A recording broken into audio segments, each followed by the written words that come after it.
Hey guys, what is up? Welcome to another episode of the Movie Discussion Pocket Dimension, where time does not exist and the only thing that matters is film.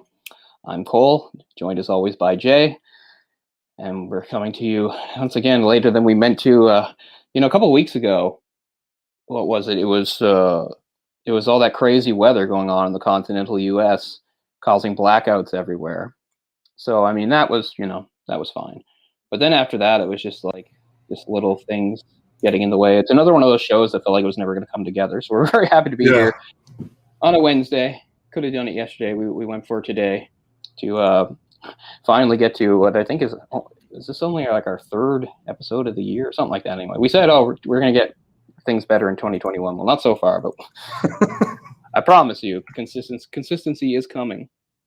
But anyway, on that note, this is the 1960 French film Breathless, from celebrated director Jean-Luc Godard.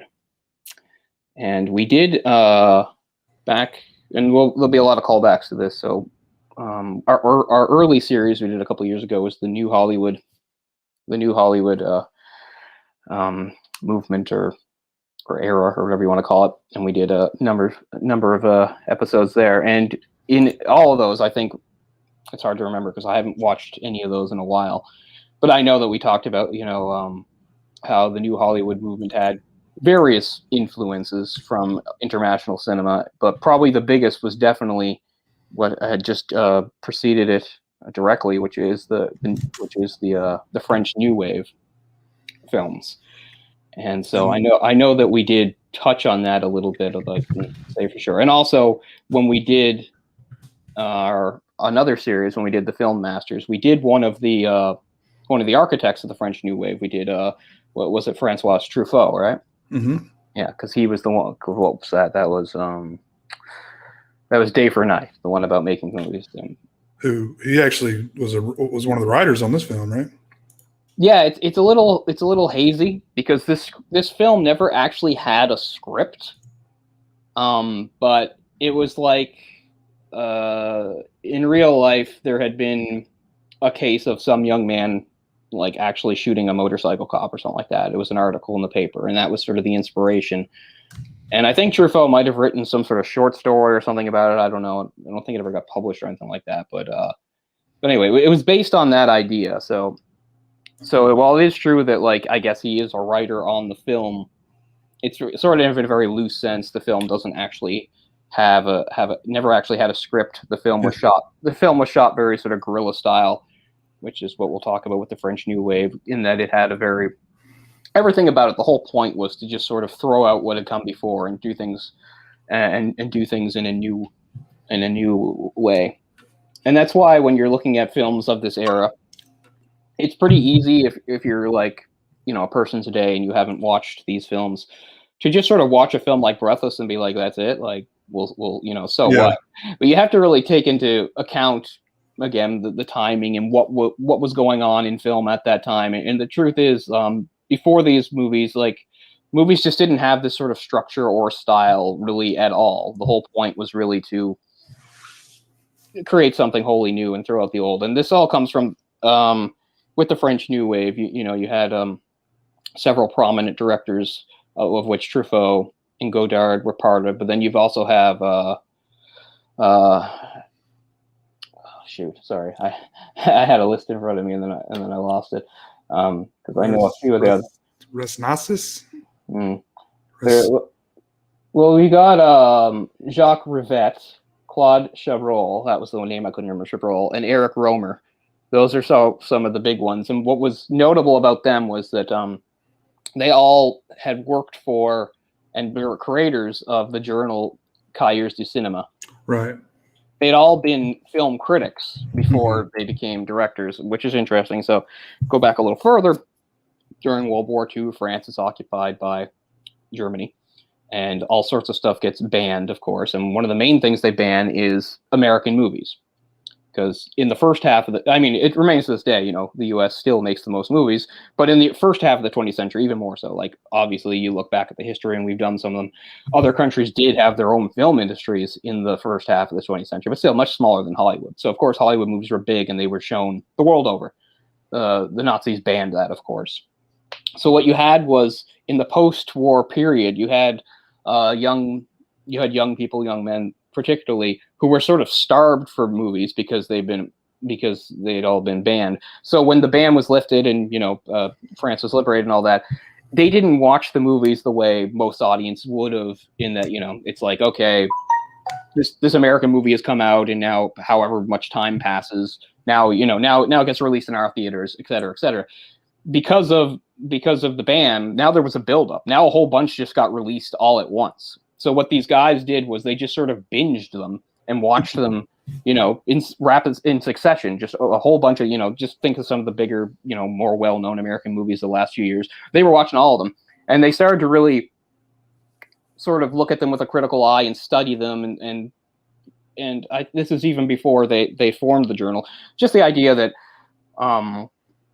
they could detect a certain language of, I don't want to be too esoteric here, but like a language of cinema that they were all sort of sharing. And so in 1951 they started the magazine Le Cahiers du Cinéma, which is really, I think, considered like the first really serious publication about movies and filmmaking and the idea of looking at films as art. Not that they weren't beforehand, they certainly were, but this was sort of maybe a more mainstream idea. So that was in 51. And in 1954, Godard himself wrote an article that basically that made some points about how, while movies are a very big collaborative process, they involve a lot of different people, it really comes down to the director, how the director is the main architect in so many ways, and really the director is the one who's most responsible for what you wind up seeing on the screen. And from that came and so he's the term author, auteur. So this is where the auteur theory comes from, which is, again, something we talked a lot about in the new Hollywood movies, because they really took that, which would have been established in the French New Wave movies. Of course, again, the whole point was they were saying it already existed. It already existed. Older movies already had it. It's just that people didn't talk about it that way. It wasn't until the 60s that people really did talk that much about the director. Usually when you had movies, the 30s, 40s, coming into the 50s, people were more apt to talk about the stars. Like, usually if a director had like a good reputation, it was more just like, well, yeah, he puts out good movies, but he didn't get that much artistic credit. And this is sort of a part of, turning that all around. So anyway, sometime by the late 50s, these guys who I named, they all start to finally decide it's time for us to make some films of our own. Because the other thing the Cahiers du Cinéma did upon its establishment was, rightly or wrongly, they basically trashed a lot of contemporary French cinema. They were saying, it's boring, it's passé, it's stagnant, it's not going anywhere. At its best, all it's really doing is like doing a poor imitation of like American films. So I guess it was maybe they reached a point where sort of like, put up or shut up. You think you can do better? So I'll go with that. So Chabrol made arguably the first one in 1958, a film called Le Beau Serge. But really, it was Truffaut's movie the next year in 1959, The 400 Blows, which is one I'd really like to do someday, maybe kind of far off in the future, I guess, because we're not actually doing a series here. And we have done a Truffaut movie, of course, so that was a little later. But The 400 Blows, I think, is this it's kind of tied, I think, with this movie Breathless for like being kind of the most impactful of the French New Wave, and that they both made a really big splash. They were both immediate sensations, and really changed a lot of things going forward.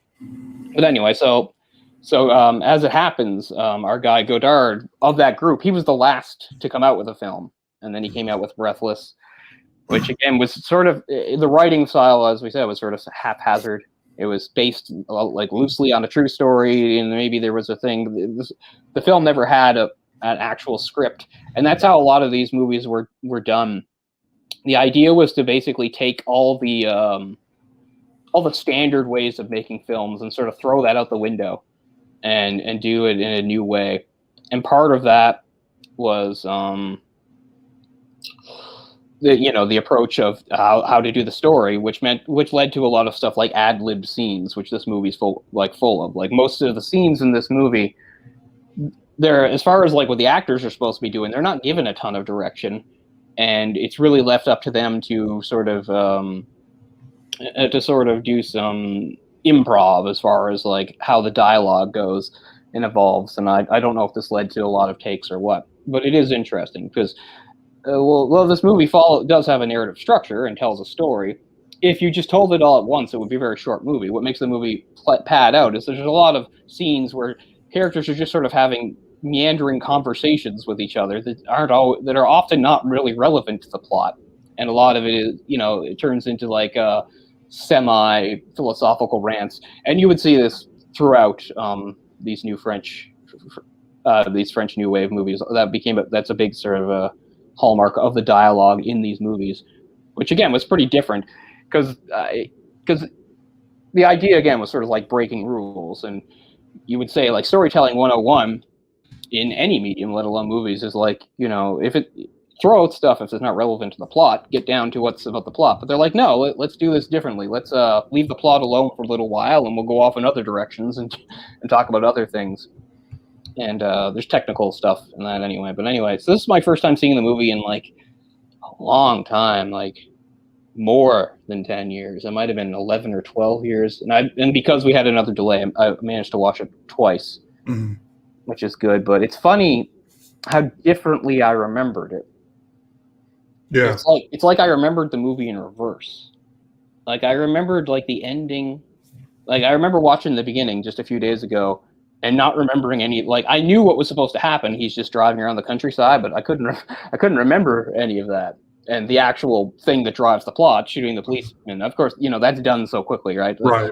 That's another thing where it would stray from most movies, is like there's the main action. This is what drives the plot, the event, and it's shown very quickly and not really in great focus or anything. Like if you blink and you'll miss it. Next thing you know, he's running off. Well, it's almost like it's intentional. The action is not shown. The violence is not shown. Mm-hmm.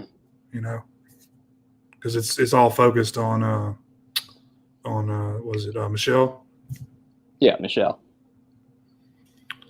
But so this is the Mac Daddy of the French New Wave. So a pretty good job. Your first film, becomes one of the best films ever made, right? Right, yeah. So Godard, of course, had a pretty good career, but most people still consider this his greatest film.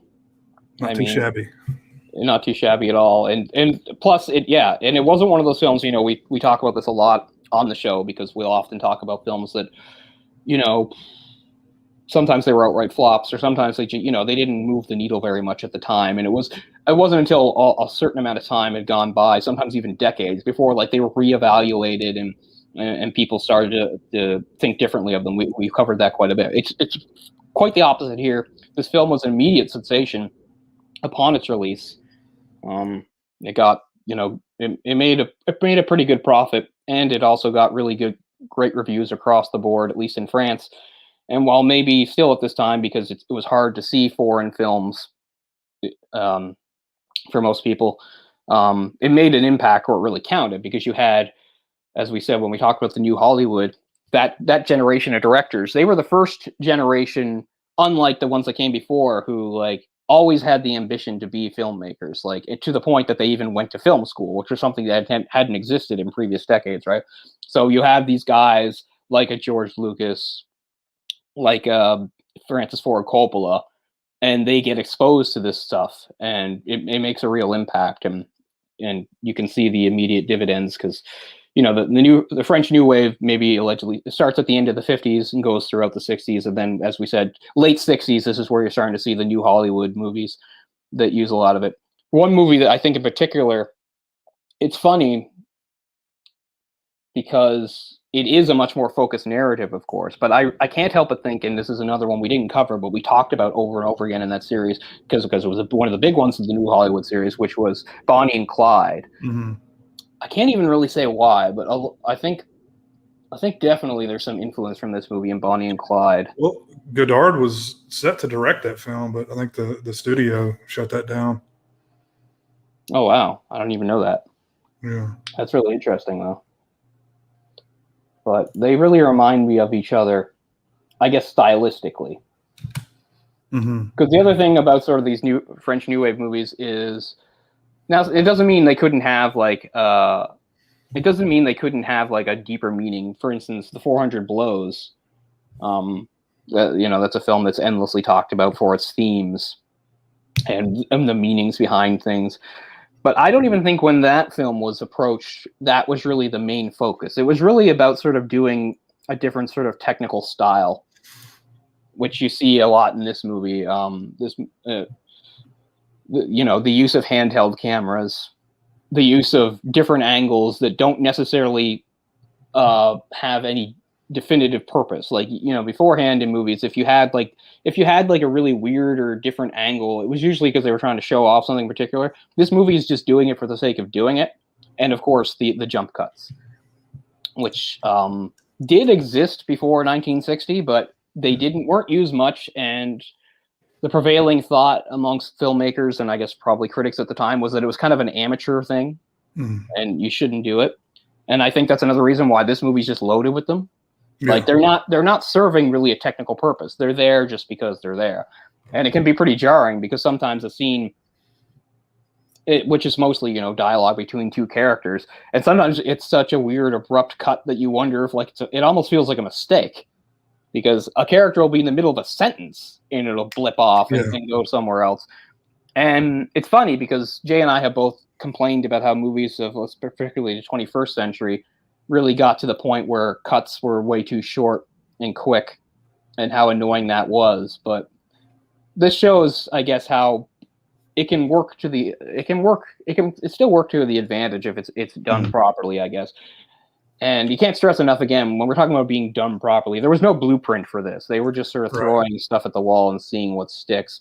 And at the end of the day, I think this is a movie that's aged so well because it still seems so cool to me. It just has an air of coolness to it.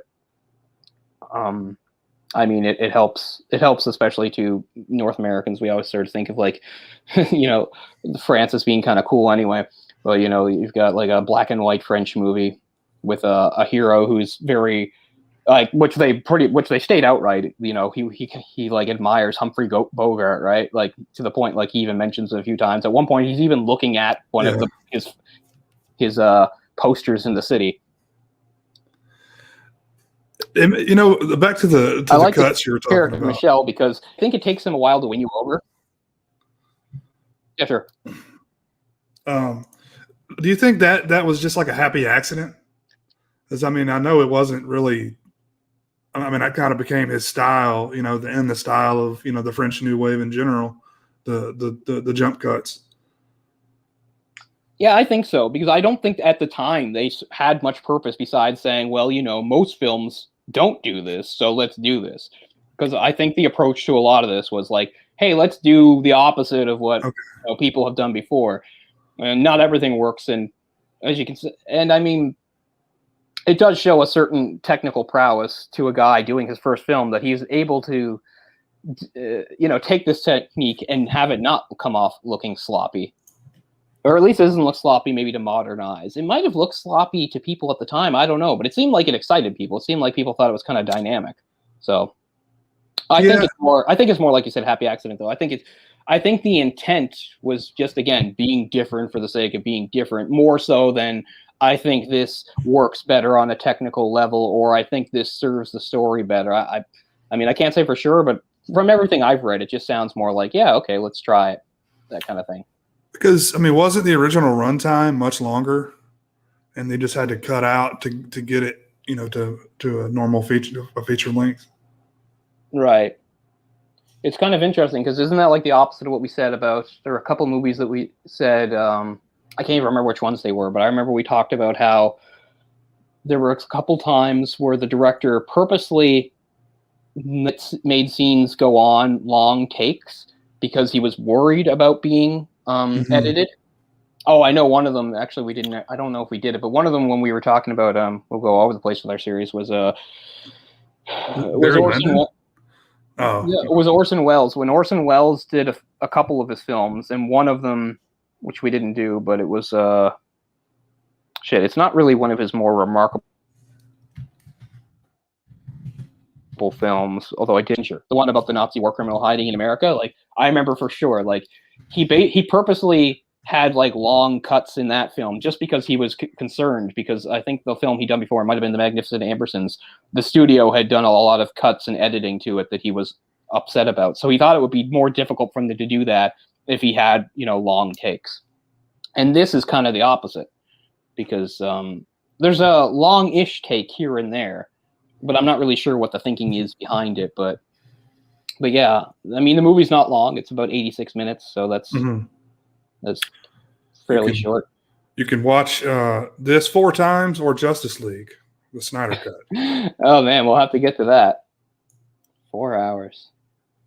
I mean, I guess a very small digression before we jump on to the thing, but I will say, like, when they talked about the Snyder Cut, and I always thought, well, how different can it be? I get that it's going to be different.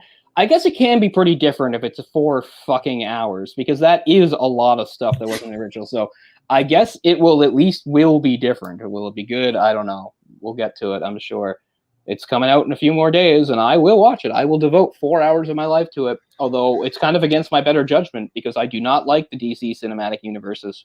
People have heard me blab ad nauseum about. They're probably sick of hearing me talk about it. Hell, I will watch it. If we do a video on it or something, I'll watch it, but that may be something to talk about. I mean, it's funny, like, I would really like to watch just the normal, the original Justice League again. It was on about 2 weeks ago on TV, but I only saw part of it. And it's funny how little impression that movie makes. Like, you forget it instantly. Like, as much as Batman versus Superman made me mad, because, I thought, like, a lot of it was bad, and I can't really, I don't have the same reaction to Justice League at all. Like, it's just, it doesn't make any impact. At least that's how it was for me. Like, I haven't watched the whole thing, but I've watched about half of it recently, and I'm still struggling to remember stuff. Like, I just could not pay attention or care. So if the Snyder Cut can at least get my attention even by being bad, I don't know. We'll see. Chelsea. But I was going to say about Michelle, about his characters, I think in the first, 15 or 20 minutes even, I think, at least for me, it takes him a while to win you over, because I think for a while you're really thinking this guy's like just a poser, He's just always trying to say stuff to sound cool. But by the time the movie's over, if he's a poser, he's one dedicated poser, because he never lets it slip. He never, he never changes. He never just suddenly goes, oh, I'm going to drop this cool guy act and be myself. Like, he's that way the whole way through. Mm-hmm. And the other thing that struck me, maybe the second time I watched it more recently, was like, yeah, I mean, you can say whatever you want about how his effect on women, because, like, the whole thing is, she must really love him, or does she? Well, anyway, he's made some sort of impact on her, obviously, because she's sticking it out with him, even though she does betray him at one point. But there's also a scene early in the movie, again, a throwaway scene, where he actually talks to another girl. And you're like, okay, so he knows some girls. He's used to this. And it's easy, I think, to just think, okay, this is one of those guys. He's kind of all talk, and he thinks he's a cool guy. I can see why, some girls would hang around with him or whatever, or he can sleep with them. But he also, towards the end, you find out he has various other male friends that seem to genuinely think he's cool and care about him, to the point where they're really trying to help him get out of this jam. Mm-hmm. So I have to think that he's more of a substantial character than we actually see in the movie. Because in the movie, it's easy to think, okay, he's kind of, he's got this attitude, he's got this, he puts on this sort of act and all this, but I don't know. He must make a real impact with people, because he has people that seem to genuinely like him, which I thought was kind of interesting. I hadn't thought about the first time, but the second time I thought, yeah, because so that's one of the reasons why, even when at his most annoying, I start to think this is maybe supposed to be him genuinely. It's not an act. This is just the way he is. Because I don't know. I think for maybe the first part of the movie, it's easy to be like, this guy's an idiot. Yeah, that's kind of what I thought about him too. Hmm. It's really interesting to think that this film is like, like you said earlier, chock full of like Americana. Yeah. She's selling, the Tribune, one of the American newspapers, and he's obsessed with Bogart, and I think he steals like an American vehicle in the beginning too, and it's all just lots of American. Yeah, a few times stuff. he says he really likes Fords. And then like 5 years later, we've got the American New Wave ripping off these films, or not ripping off, but No, but yeah, influencing. So it's like a lot of cross-cultural stuff going on there. It's kind of interesting. Yeah, which was kind of a new thing this is the mid 20th century. Mm-hmm. The world is not nearly as connected as it is now, but it's a much more connected than it had been just a few short decades earlier. With planes and everything like that, right? Right. Plus, this World War II wasn't that long ago, and that had given a lot of people that wouldn't otherwise have had international experience some experience. You had Americans and Canadians and such that had been in Europe because they were there fighting the war, and they did take some cultural things out of it too. So yeah, a lot of interesting sort of admiration for each other, and kind of it's the same old story. It's like whatever country you live in, it's so easy to kind of get bored of it quickly, and then be fascinated by the culture and everything coming out of another country. Everything about that country seems a lot cooler. It's like a grass is always greener type thing, I suppose. Mm-hmm. But yeah, I mean, I'm just trying to think. There is some philosophical stuff in here that made it different too, not just on a technical level too, because of the story it's telling. Because basically the main guy is a criminal, and he turns out being a murderer. And we talked about this too, about how one of the things that was, made New Hollywood so different was its break from the old traditions was, of course, getting away from having to be held down by all the restrictions the Hays Code had been forced onto films from the mid 30s right into the early 60s. Of course, the Hays Code only applied to American films, but I think it took like some of the strong influence of a foreign film like this to make. Not to say, because I don't think most filmmakers in that era were just happy about it. They're like, "Oh, this is great. I can't show this. I can't." I'm not saying they were happy about it. I'm just saying I think it just got to a point where they were seeing other countries like the French who weren't restricted by this and what they could do with it, and how that's just so much more freedom from a narrative standpoint, and also from just a content standpoint. Just giving you so much, many more options. But what's interesting about this film is if like you put it into the context of the Hays Code, like it does almost sort of follow them anyway. Because even though our main character is he is a murderer, he killed somebody, and he killed a police of all people, it still does follow the rules, because the Hays Code, remember, they did have some gangster movies in that era, and what they always had to show was like, okay, the gangsters are committing their crimes and they're killing people, and we can humanize them a little bit, but they always had to get theirs in the end. You couldn't show people like get away with it, and Michelle does not get away with it. No. So I think, I'm not saying that means it could have been made in America under the Hays Code, because they still couldn't have. But I thought it was interesting that they made that narrative choice to have him die. But I think it's probably for a much different reason. Because if this had been an American movie from around the same time, because even in 1960, people, those restrictions were still technically in place. They've been loosened a bit. You still might have some studio exec or whatever to say, this ending's not acceptable. I need him to die. Like he needs to either die or just get arrested and go to prison. We can't have this guy who we've built up to be so cool. We can't forget what he did. He has to pay for it. That was not. They were not under that sort of pressure. So I wonder why they made that choice for the ending. Yeah, that is a good point. I don't know what would have been the alternative. They ride off into the sunset. Yeah, and you're right. As soon as you say that, you realize why they couldn't do that, because that's exact kind of shit they wanted to get away from when these French New Wave guys were doing stuff. You know, when they spent all these years criticizing all these movies for things exactly like this. You know, they're saying, you know, the movies are stagnant, they're not daring, and there's probably some specific instances of them criticizing movies for having like tidy, happy endings. I'm sure that was probably one of their criticisms of film of the era. So yeah, once you say it like that, you're right. Like it just fits the attitude of these sort of films, and that's the other thing. So that's the other thing that really sets it apart stylistically and technically is the attitude of these films. The idea of these, first of all, these really young characters, and they're sort of they're really self-absorbed, and they're not really that interested in they're interested in the world around them, but only insofar only as it like how it affects them. They talk about things, but everything is through their lens. And I mean, today that's exactly what we expect from young people. But back then, that was sort of the sort of thing that really would have been frowned on, and even been seen as like maybe a corrupting influence or something like that. And again, I think you have like somebody like Godard saying, "Well, yeah, well, that's how young people are, though." Mm-hmm.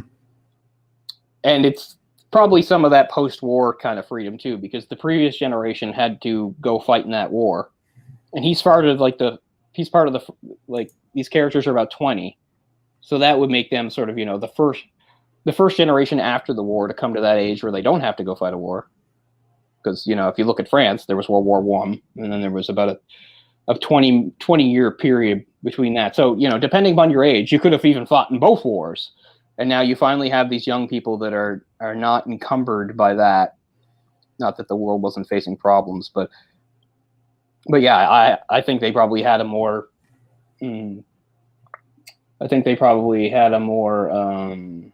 what's the word I'm looking for? I don't know, maybe just a more narrow focus. It was more about themselves as individuals than worrying about the world at large. Mm-hmm. That kind of thing. Mm-hmm. Because that's another staple of all these New Wave films is most of the time the characters are very young people. Obviously, in the 400 Blows, it's about a kid, which in itself made itself different, because usually when movies were about kids, the idea, and you still see it today, but especially an old-fashioned movie about a kid, it's usually about how a kid is in like hard circumstances, but he's really plucky, he or she is really plucky, and, you know, they struggle against something, and, you know, they win. They show how, like, even though things are bad, I'm little orphan Annie, I've got this great attitude and I can overcome it. Where the 400 Blows wasn't like that at all. He was a kid who was in fine circumstances. Like, there wasn't anything particularly wrong with his life or his home life. He was okay, but he still had all these emotional hang-ups anyway, because kids do. And that's just not something that was really talked about in movies either, because that, for one thing, back then, that wasn't really cinematic. Like a sullen little kid with nothing to really complain about. Why the fuck is this a movie? You know, but when we have, this generation of films, they're like, yeah, this is something that is worth making a movie about. So that's another reason why, like I said at the start, where it's easy to look through the lens of today, 21st century, and look at Breathless and think it's not that big of a deal. It's kind of the same thing with something like 400 Blows. Because nowadays there's all sorts of movies about kids that like have like weird emotional and psychological problems, even though they don't necessarily, you know, live in bad circumstances. But back then, it was not really something that was a subject for film. If you're going to have a film about a kid, it was usually about a kid going on an adventure or being in really harsh circumstances and trying to struggle against them. But not just some ordinary lives in the suburbs type kid with a good life, but he's sad. But you get those kinds of movies all the time now. Yeah, the character studies or whatever. Right. Because another thing that sort of ties into this is like, this is 1960. So this is not just France, this is the world over. So really, you know, the baby boomers get the credit for it, but it's really the people who are just a few years older than the baby boomers, or even like on the edge. They were the first people that really came through the baby boomers, but the people just a few years older than the baby boomers, they were the first generation in history to have like society specifically see them as something like, now when I say important, it means more like to make money off of, but still things were like made for them. Because the whole idea in the 50s and stuff, you know, you had all these acts and music, Elvis, whoever. It was all about, you know, this appeals to the young people. and it explodes from there. And I mean, that's the world we live in now. But before like the 50s, it was not the world we lived in. The stuff that was popular with adults. It wasn't popular with kids or young people. I mean, even if like jazz was not necessarily considered for the young people. Just people like jazz or they didn't. Age didn't come into it. It wasn't a generational thing. Although I'm sure I don't want to say that to absolutely, because I'm sure there were, of course, older people that are like, what is this terrible music? Where some young people are like, it's the new thing, it's jazz. So I realize it does exist, but it really came through, I think, in the 50s, of course, with rock and roll and stuff like that. But yeah, before that, like kids, it was what we always heard, like maybe our grandparents talk about, was like children were seen and not heard. You know, kids could get toys and stuff, but the world was not supposed to be tailored for them. It was, you're a kid, you shut up and you do what you're told, and when you grow up, you make the rules. Nowadays, again, it's inverted. Now kids are like, everything's about kids. Like multi-billion-dollar industries are focused on kids, right? But there had to be a growing period, and where it really got going was like in the 50s. So if you look at somebody about Michel's age in this, if he's supposed to be like 20 or so in 1960, you know, that would make him slightly older than the baby boomers, and make him born maybe around the beginning of the war. But yeah, if you looked at movies from earlier decades, of course the movies have always followed the rule. You know, there's young, beautiful people, but I just think it got really heightened around this time, where it's like, yeah, let's really focus on young people and even some of the more mundane things. Again, this movie does center on a fairly major event, something that doesn't happen every once in a while. He steals a car and shoots a cop and goes on the run. But the movie isn't always about that. It often gets caught up in like other details as they just sort of talk about their lives and the world, which was a really different approach for the time. Yeah, and the ad-libbing and the him, you know, writing on the fly. It was, I think, Godard was trying to really capture reality in that, you know, the spontaneity of, you know, the dialogue at some points, because like wasn't the entire film like overdubbed, like they had to dub all the dialogue because I think like he was like feeding lines on the set to, you know, to the actors. Yeah, I think a lot of it is dubbed. In some parts you can tell, and in other parts I was looking for it and it didn't seem like it was. So I guess it's kind of patchwork, dubbed here and there and not in other places. Yeah, but you know, now, you know, you hear about, you know, a director writing for the, you know, the dailies.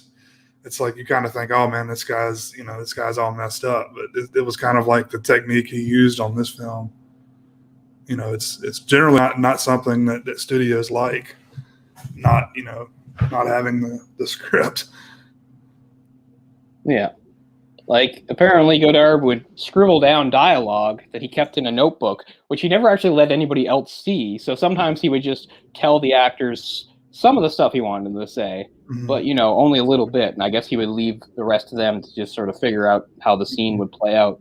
And what's interesting, and again, this is sort of something that made it very different from other films, and kind of like what we said about being relevant to the plot, is the type of thing that would really annoy me in other circumstances. And that's the fact that a lot of the conversations will just randomly change subjects. And sometimes somebody will say something, like they might even ask a direct question, and the other character will simply ignore it and change the subject. Like, the movie's just full of weird non sequiturs. They'll have it back and forth, they're talking about something, and then one of the characters, still on topic, will say, do you think this? And then the other character will say something completely unrelated, and they'll go in a different direction. That happens throughout the entire film. And I guess it can be a bit annoying, but I mean, I get why it's there, because it just fits the feel of everything.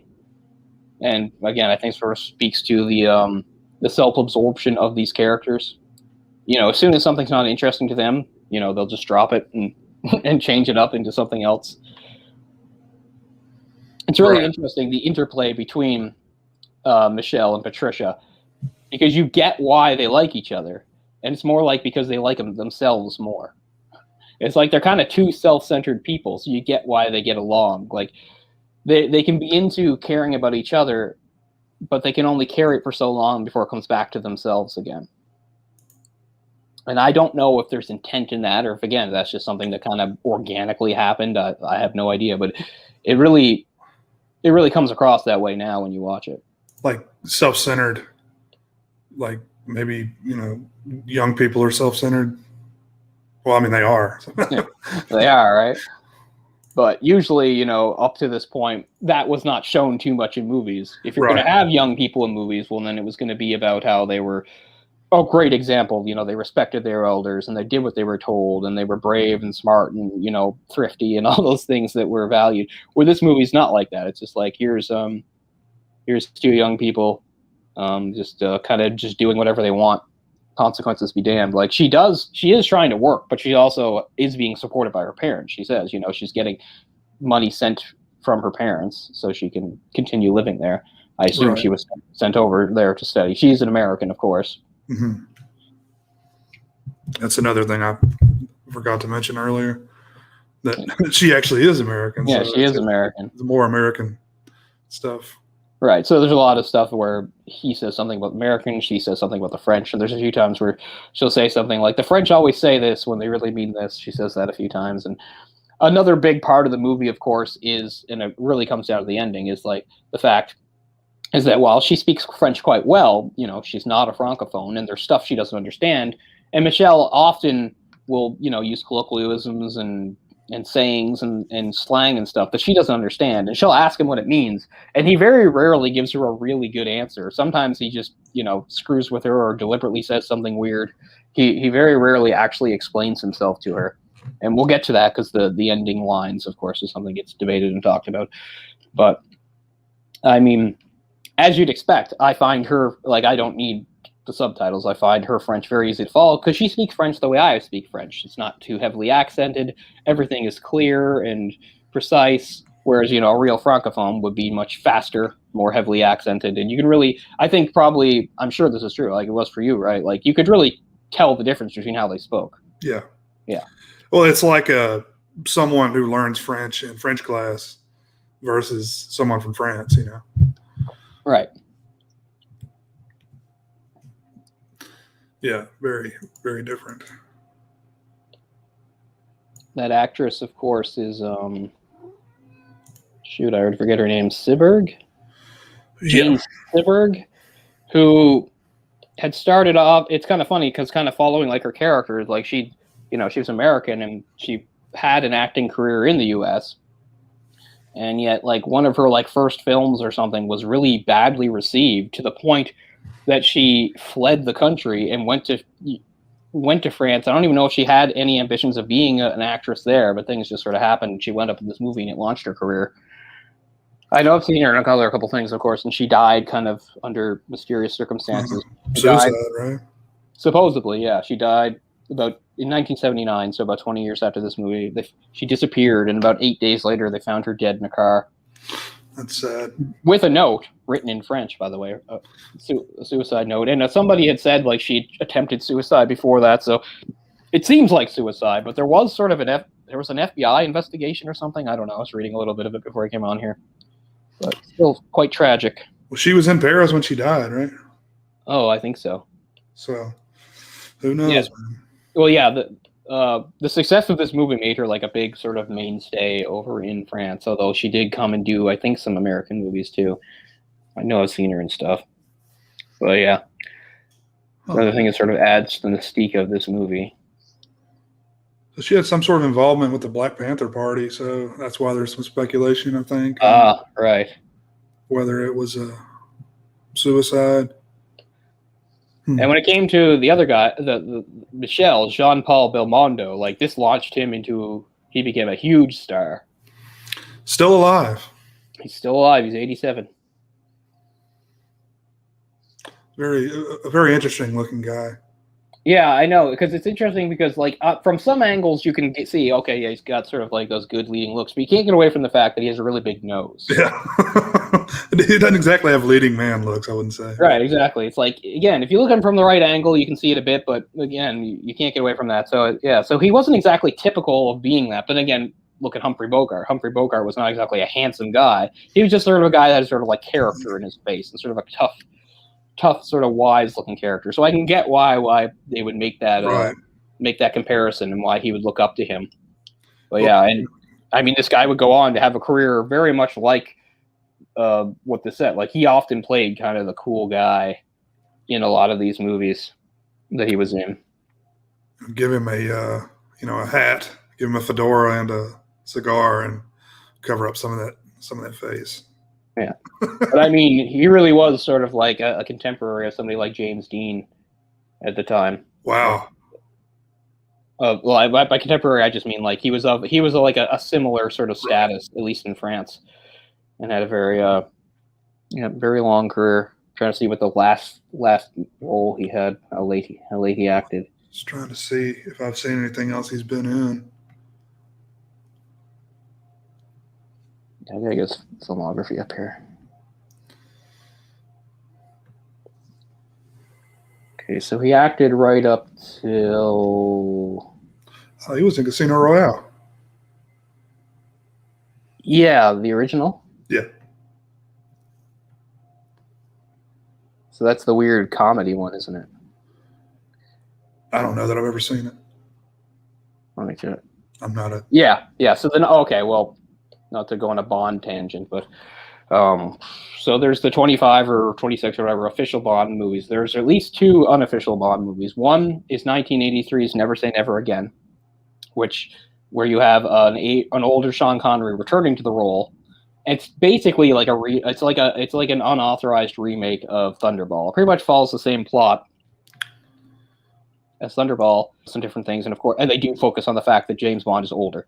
But the first unofficial James Bond movie was 1967's Casino Royale, which is kind of funny because, of course, Casino Royale I think was the first novel, but to that point, it had never been made into They never actually made a movie of it until Daniel Craig's first role in 2006.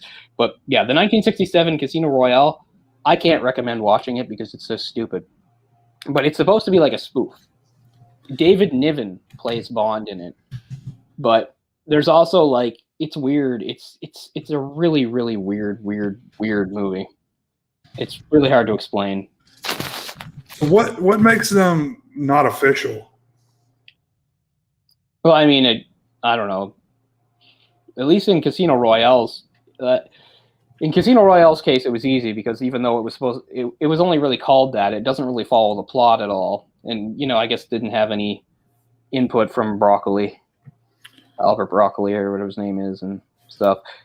With Never Say Never Again, it was just a rights issue type thing. I don't know. It was like. I don't know why even Connery wanted to do the role again. I mean, he was so desperate to get out of it when he was young enough for it.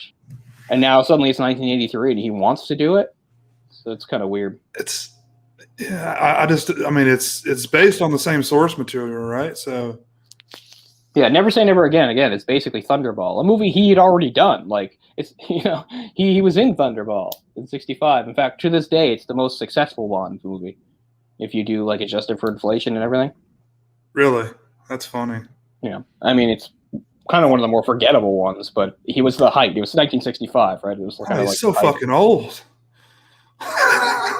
Connery? Yeah, in the movie, I mean. Oh, yeah, I know. And that is a plot point. They do make it a plot point that, like, they aren't trying to, like, hide it, like, with a couple of years later, like, with Roger Moore being so old and they never say anything. Like, in Never Say Never Again, they make a point of him, like, talking about him being on the job for a long time and being, a lot older and stuff. Like, that is brought up in the movie. That one is worth watching.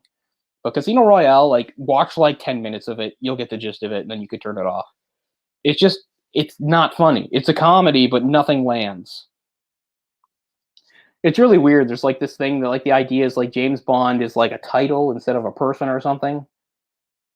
It's something like that. It's like David Niven is James Bond or his father was James Bond. I don't know. And there's this whole thing about a whole bunch of different people being like James Bond.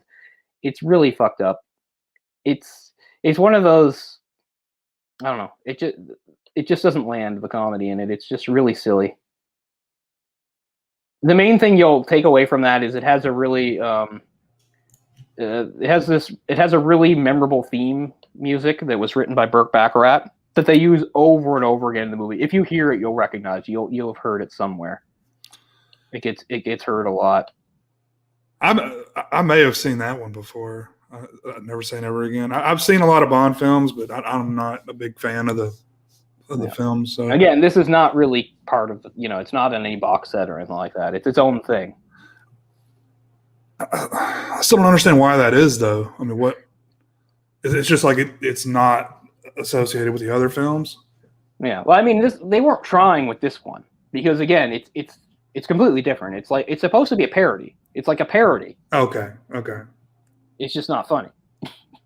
It's a bad parody, is what I would say. I think Woody Allen's in it. Yeah, he is.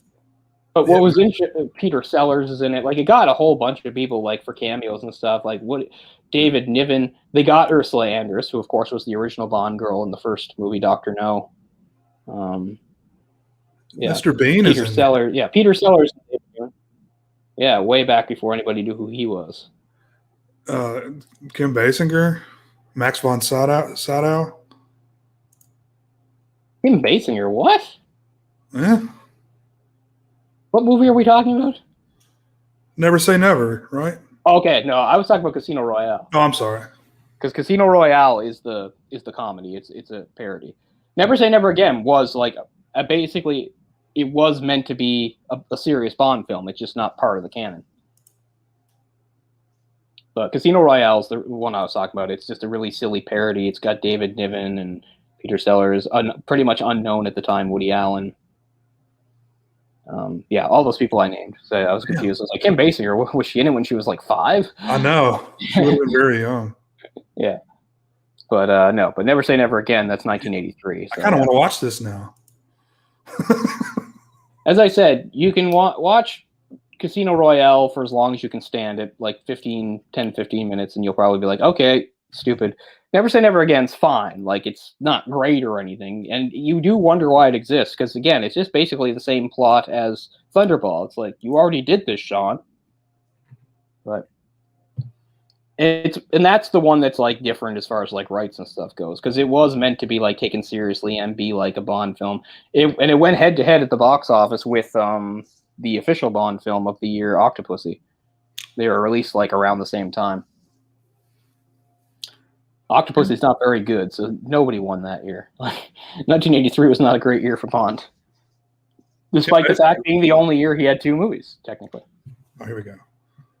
Got some comments here. Sorry, I'm on IMDb, not paying attention to the comments. Yeah. Kim Basinger would have been 30. Can you believe she was 30 in 1983? Wow. It's nuts. I would have guessed 19. I'll give them credit to casting her in Batman then. Because think about it. Batman was 1989, so she would have been well into her 30s. You think now, most of the time, it's just like you would never cast an act, even though that's not old, of course, at all. But you know what it's like nowadays. It's like the love interest, she's got to be like 22. Yeah, always. No matter how old the guy is, 50, 70. Yeah, she's going to be 19. Yeah. So I think it's actually pretty cool that they cast Kim Basinger Batman, considering she was in her mid-30s. Although, again, it's not like she necessarily looked that. She could easily pass for in her 20s. Absolutely. I didn't realize she was that old in Batman. Yeah, see, it wasn't official rights stuff. And anyway, Never Say Never Again is fine. It doesn't need to exist as far as it's just kind of a little oddity. I mean, I don't even really like Thunderball that much. Thunderball is like really bloated and drawn out. It has all these long underwater fight scenes and stuff that take forever because everything's slower underwater. But they were just flexing their muscle at this point because they had so much money to play with, and it made the most money. Actually, back at Christmas when I was in Sydney, I was starting to watch all the Bonds, and I only got the first 3. Technically, the next one I'm on is Thunderball, and I still haven't watched it. I'm going to watch it soon. Get back on that because I still have all of them. I'm going to get back on it. But yeah, Casino Royale is just a weird mess. But yeah, so I don't know what it would have meant to American audiences that John Paul Belmondo was in there, but at the time. But yeah, it's kind of cool that he was. But yeah, he's still alive, 87 years old.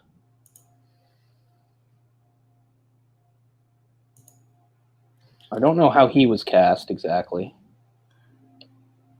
I would guess not a very rigorous process, considering the rest of the film. It was all like you said, guerrilla style. Yeah, exactly. To the point that they didn't have permission to shoot in any of the places they shot. They just went and did it, which is pretty cool. I mean, you hear about that more nowadays. Back in 1960, that's a pretty sort of cool, daring thing to do.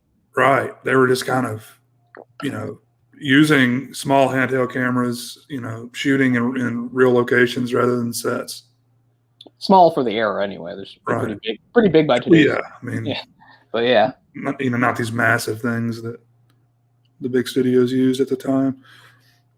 mm-hmm. Basically just putting the entire formula on its head, Right, because one of the weird things about this film and the new French New Wave movies is they almost want to break the reality in that they're fine with the audience like knowing they're watching a film.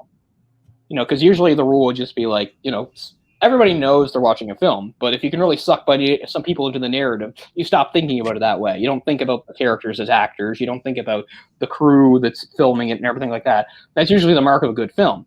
But they're not, again, just to go against convention. The way a lot of these films were done was kind of to make sure the audience is always aware that they're watching a film and to think of it in those terms, which is kind of a cool, radical thing for the time as well. And you see that today in a lot, there's contemporary movies that do the same thing. But this is really kind of where it, I guess, got its start. Abu de souffle, meaning out of breath, which I guess they're supposed to mean like it works for the whole thing, but it's obviously how he dies. He's trying to run, but he's been shot and he dies. That makes sense. I never even thought about the title. Yeah. It's one of the titles that sounds better in English. I think. The 400 Blows is a really confusing title. I keep forgetting what it means. I've looked it up lots of times to find out what it means, and I always forget. Weird, though. I'll have to check again later. Let's see here. Yeah, there was an article about a real guy named Michel, and he also had an American girlfriend who in 1952 stole a car and wound up killing a motorcycle cop. So that was the real story. But he actually had a much more benevolent reason. He stole the car because I guess his mother was sick and he stole it to drive there. That's the other thing, again, that fits the whole thing here is everything's so haphazard in this. It's like, why is Michel stealing cars? Well, just because he feels like it. Why did he shoot the cop? Because he just happened to have a gun. Remember, Michel didn't own a gun. The first car he stole, there just happened to be a gun in the glove compartment. So, again, sort of showing his affinity for American movies and stuff. He takes it out and he's like, oh, wow. He's almost like a kid. He's like, with the gun. But then as soon as the cop shows up, he doesn't hesitate. He shoots and then takes off. So Michel's one of those guys who does not plan ahead very much. All we really know is that even before this happened, he planned to go to Italy with her because even before, when he's driving, this is before he shot the cop, when he's talking to himself, at one point he says, find Patricia and see if her answer is yes or no. And that's got to be what it is. He's not proposing marriage. I think he did have that. The closest thing he had a plan was to get her, see if she'd go to Italy with him. And then after shooting the cop, it becomes really necessary because he has to get the hell out of the country because of being wanted for murder. But yeah, he does say that line early in the movie, like, he's naming stuff to do, and he says like, and then he says, yeah, find out if it's yes or no from Patricia, or whatever. So if you think that, like, the first time you watch the movie, when he meets the other girl, you're like, is that Patricia? I don't think she's named in the movie either. But she's just some girl who talks to him for a few minutes, and she's like, I'm busy, I have other stuff to do, gotta go, and then she's gone. And that was right?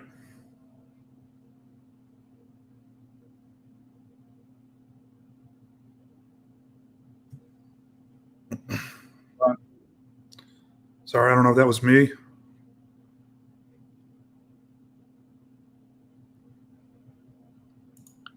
Sorry, can you say that again? I blipped out. Sorry, yeah, I don't know if it was me. That was the brunette, right? The one he was talking to. Right, yeah.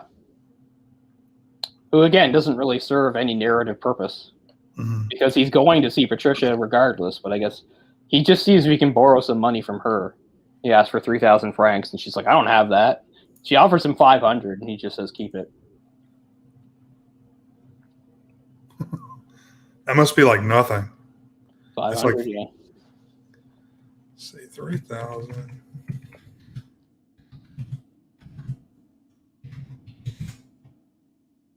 Do do the math on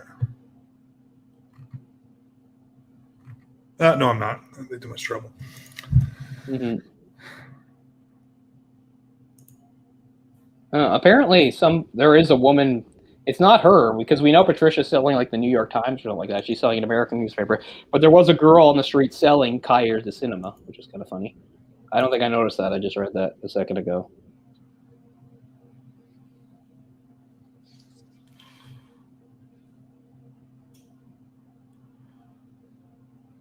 Is France on the? Yeah, France is on the euro, right? No. Yeah, it is. Yeah, I mean, obviously it wasn't back then, but yeah, Right. back then it was franc. I mean, thank goodness they had the euro. I mean, for so many years, like so long, all those countries had their own currency with a different exchange rate. And I mean, I get it; they are countries, but they're just a lot of them are small, and so many of them overlap. People going to and fro. So I mean, my parents went to Europe in the late 70s, and they went to, I guess, where France, Italy, Germany, Austria, possibly Switzerland, and all, they always had to change money and everything, going to places. When was the euro introduced? I don't even know. Like in the 90s?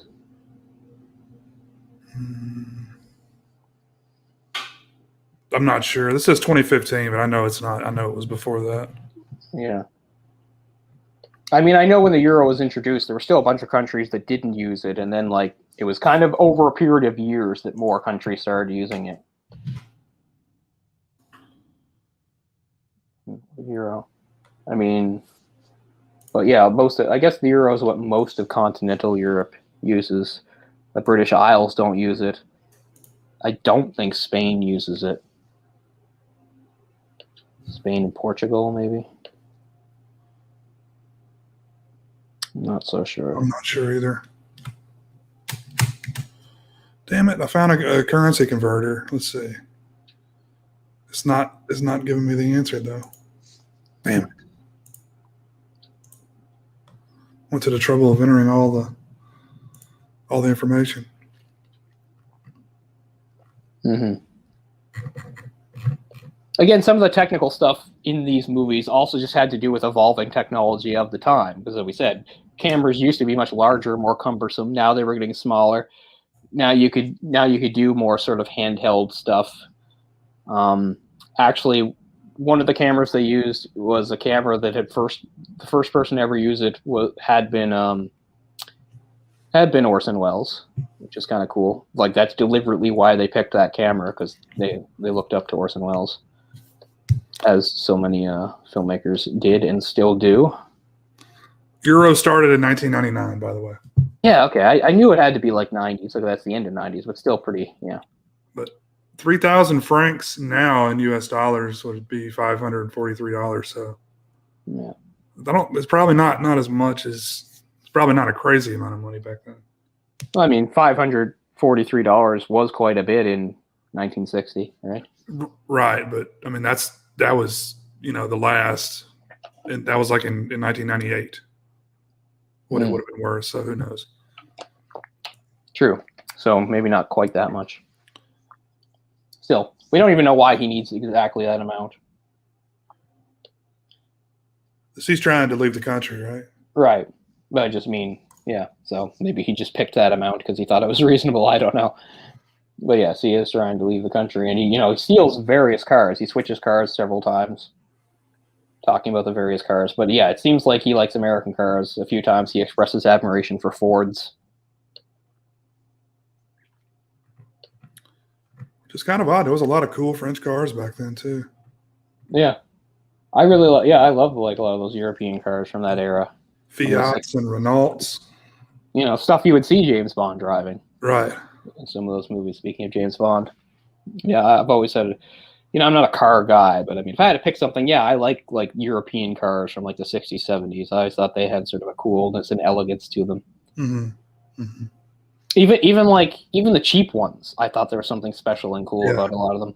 Like the very popular manga and then anime series, Lupin the Third. about the thief who was supposedly the descendant of Arsène Lupin. He had some really kind of like cheap car that he drove around in all the time, but it was still pretty cool. Like it's in the anime series, and it's in the what is it? It's not a Studio Ghibli. It's before Studio Ghibli existed, but it's the first movie that Hayao Miyazaki ever directed. It's the Castle of Cagliostro, which I think it's on Netflix for me. I don't know if it's on there. It's interesting to see because it's, if you're interested in that kind of stuff, to see the first movie that Miyazaki did. But anyway, he drives a car, and it's kind of like a small car. It's not like a cool, awesome sports car, but I always thought it was a cool car. I'll have to look up what it is. But it's one of those European cars from the era. Actually, I think in that one, the movie, not the anime, it was just based on like a car one of the animators or even maybe Miyazaki himself owned, something like that. So yeah, I like those cars. They're cool. My brother's first car was a Renault Fuego.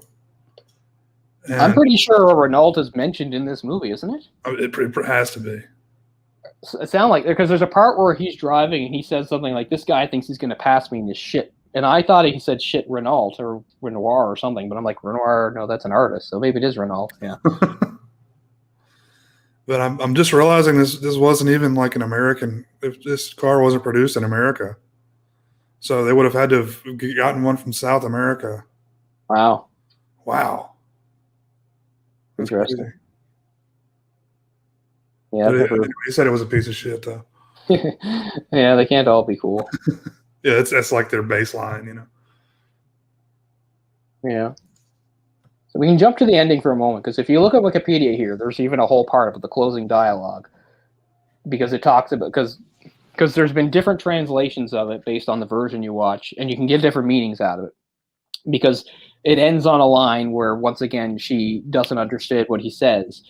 And so you have to take away, what you think he meant, and also if you think she wound up understanding or not. Because in the version I watched, the subtitles said, he says, "It makes me want to puke."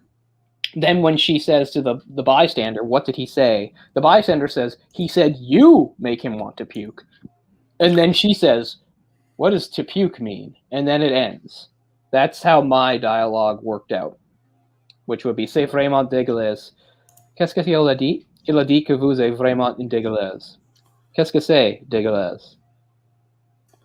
So there's different ways of looking at that, because directly it's not puke. That would directly translate to, "It really is disgusting. He said you really are disgusting. What is disgusting?" Yeah, this is something I wanted to discuss with you. How do you interpret that? Exactly, right?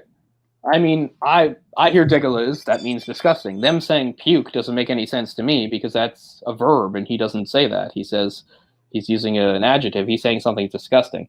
So the way I heard it was, he says, "It really is disgusting." She says, "What did he say?" And the bystander says, "He says you really are disgusting." And then she says, "What does that mean, disgusting?" Because, some word she doesn't know.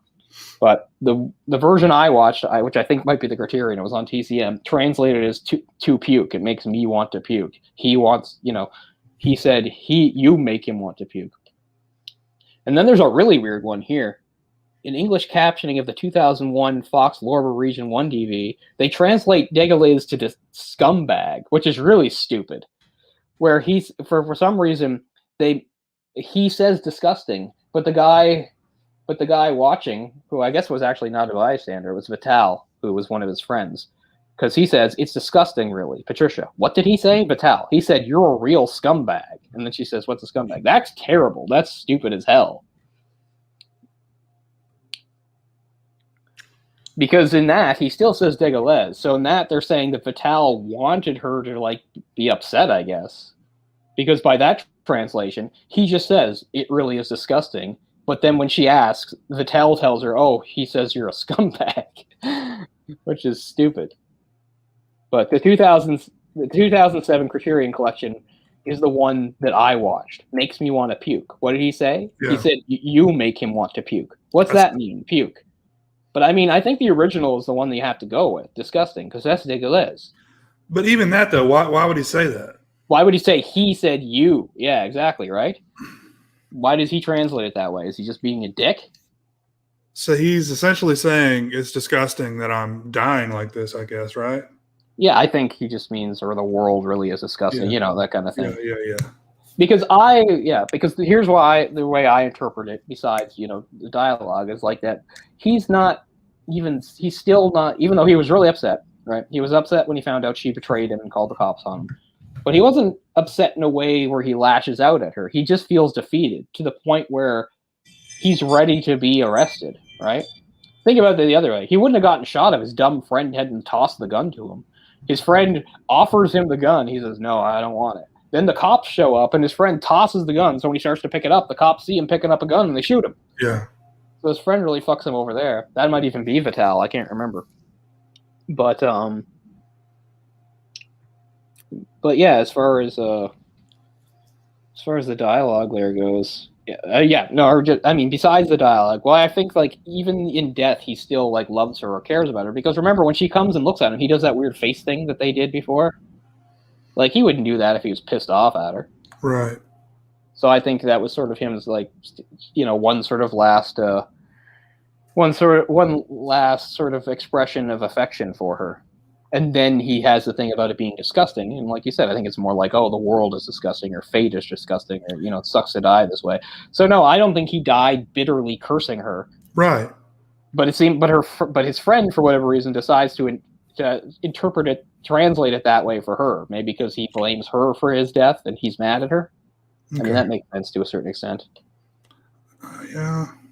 But it just comes back to just one of the themes in the movie, which is he often said things that she didn't understand. She'd ask for an explanation, and he rarely gave her the real one.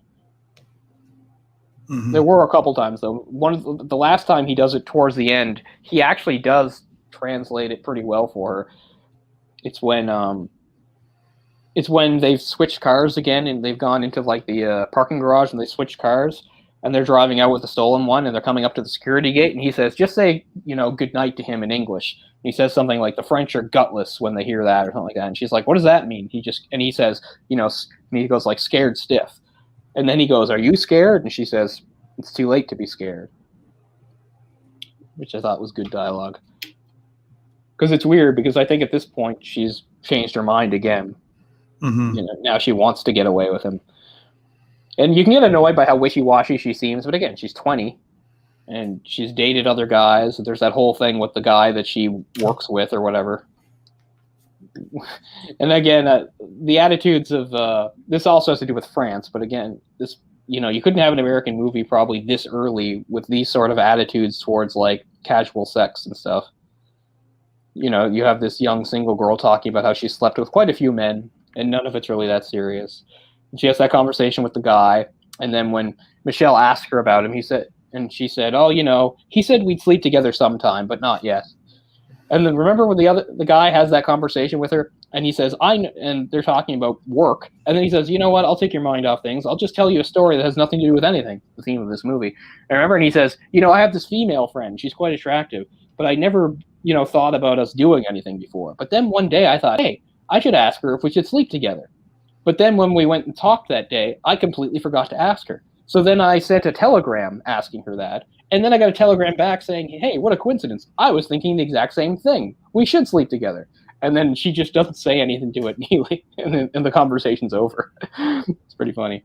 And then they make out in the car. So, yeah.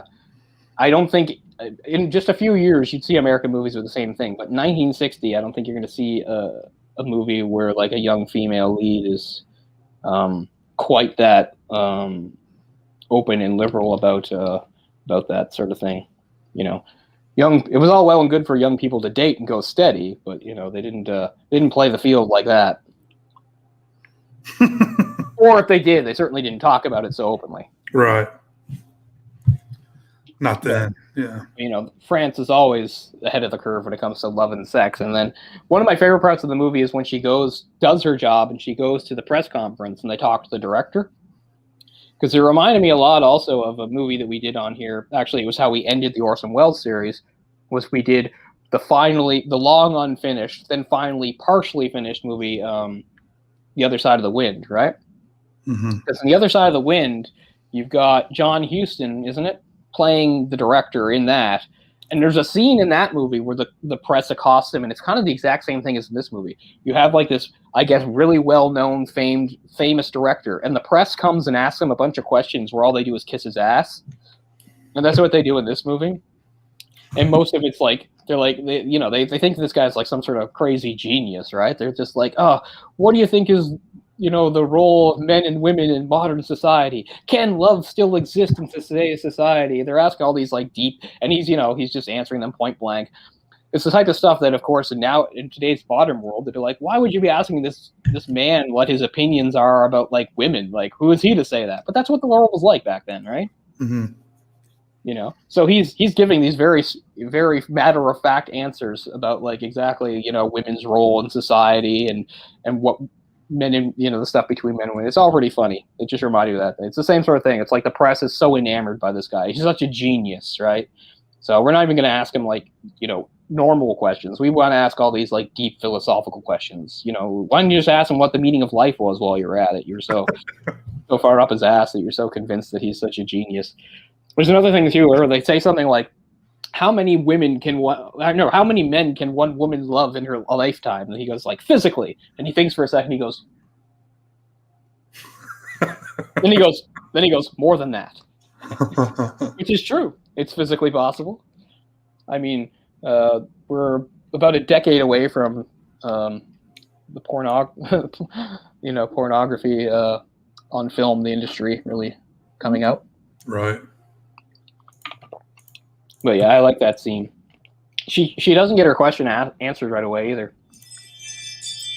Because at one point, like she's trying to ask, it's like a scrum, media scrum. I used to do those, but anyway, as a reporter, obviously nobody's asking me questions. But because first she's trying to ask him what his great ambition in life is, and that's what he finally answers it, and that's how it ends. But one of the questions she asked first is something like, do women still have a role to play in today's society? And he very condescendingly says to her, I think they do if they're like pretty in striped shirts and dark glasses, which is what she's wearing, which is, the exact sort of thing like a guy like that would say to like a young pretty girl asking questions. Nowadays, there'd be like a massive backlash, of course, if like a director answered a question that way. Not to derail this too far, but did you hear about, this is National Women's Month, I believe, whatever the name of it is. Or international, I guess. Yeah, international. And this was a couple days ago. Burger King put on their Twitter, they said women belong in the kitchen. Yeah, you heard about that. Yeah. I get what they were trying to set it up. They were setting up something else, but you don't fucking do that, you idiots. No, I mean, I totally get what they were doing, but in this day and age with the knee-jerk reaction to stuff, it's... Yeah. It really is stupid. Like sarcasm doesn't really work on something like Twitter either. You can't really be until they invent like a sarcastic font or something. Yeah. Too many times people will say something sarcastically and people will not get it. But yeah, because they were trying to make a point of something like, oh, here's a movement to get like more women to be chefs or something like that. But yeah, you probably don't open that way. And I mean, I get it. I'm not mad at Burger King. All I'm thinking is, Burger King, how dumb are you? Is more like, I just thought it was funny. I mean, I think like the comment below was like, yeah, talking about we're trying to get more women to be chefs. Yeah, something like that. I mean, yeah. At least make it part of the same tweet then, you idiots. If it was part of the same tweet, it might have worked a bit. But just to tweet that on its own first? Like, I don't know. It's hard to believe that in this day and age, it has nothing to do, like people talk about being tone deaf. It's not tone deaf because they didn't mean it seriously. It's nothing to do with being tone deaf. It's something to do with not understanding how Twitter works. Yeah. And all these people coming out, so you're canceled. We're never going to eat Burger King again. The only way to come out of this is to change your name to Burger Queen. Yeah. Should never eat at Burger King anyway. They were always sexist, as it turns out, because You would only eat at the King of. I don't know. I don't know. I mean, that's one of the things where, like, I think most reasonable people can just stand back and not have a reaction. Like, and yet on the one side, you have Burger King making a dumb mistake, and you have other people taking it so seriously and literally when, 2 more seconds of reading would have cleared it up. Their hamburgers are a symbol of the patriarchy that we need to tear down. I haven't eaten Burger King in 1,000 years, so I wouldn't care. I mean, fuck. Isn't that just stay off social media, Like, avoid controversy by not even allowing it to. Because, I mean, it's not the first time this kind of stuff has happened with, whatever big companies, Well, just don't try to make dumb jokes, Yeah. I mean, if you're an individual, you live and die with, you can decide whether or not you're going to make dumb jokes or not. Individuals pay for it all the time, but it's even worse if you're representing a company. Like, really don't do it then. Like, let's say I had a bunch of followers, because I don't, most of the stuff I tweet goes into the void, no one cares. But if I had a bunch of followers, I could say something that upsets people, and that would be bad for me. But it would be even worse if, I was, the official account of Burger King or whatever. That would be really dumb. Because now people aren't just mad at me. They're mad at the whole, corporation or whatever like that. And that has big, far-reaching effects.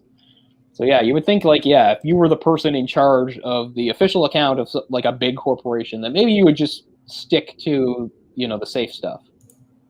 Just say, try our new flame-broiled blah, blah, blah. That's your job. Just do that. Right. Well, apparently, the Wendy's account is supposed to be really funny. People always talk that whoever runs the Wendy's account is always making really good jokes and always dunking on the other fast food places. I haven't seen it, but I believe I think I've heard that too. It's I think it was probably meant to generate news, but in turn hey, let's go eat a Burger King because they're all for women. Yeah, sure. Yeah. Completely backfired. Completely. I mean, I'd rather talk about Burger King than the royal family or whatever, which is no all that's doubt. going on now. Holy shit. And I heard, someone told me last night that they wouldn't even the royal family wouldn't even give Meghan Markle health care when she had her baby. Oh, wow. I mean, I knew that they wouldn't let him be an heir. The kid can't be an heir. Mm-hmm. They still have a dukedom though, so they should shut the hell up. Well, I think Harry's denounced everything. Harry? Yeah, Harry. I think he's denounced everything. So I think they're living in the U.S. or they were. Yeah, they have been. I mean, they did that months ago. They just said they would leave. But the Queen's just like, that baby better not come out dark. That baby better not be dark. I'm pretty sure that's not what it. See, this is where stuff gets mixed up. As far as I know, and again, I don't know much because this is the type of thing I don't fucking care about. It's a really out of context and type thing. It was more, I think they were musing. It was more wondering just what the baby would look like. For instance, if I married a Chinese girl, I don't think it would be terrible if anybody I knew wondered how Chinese the baby might look.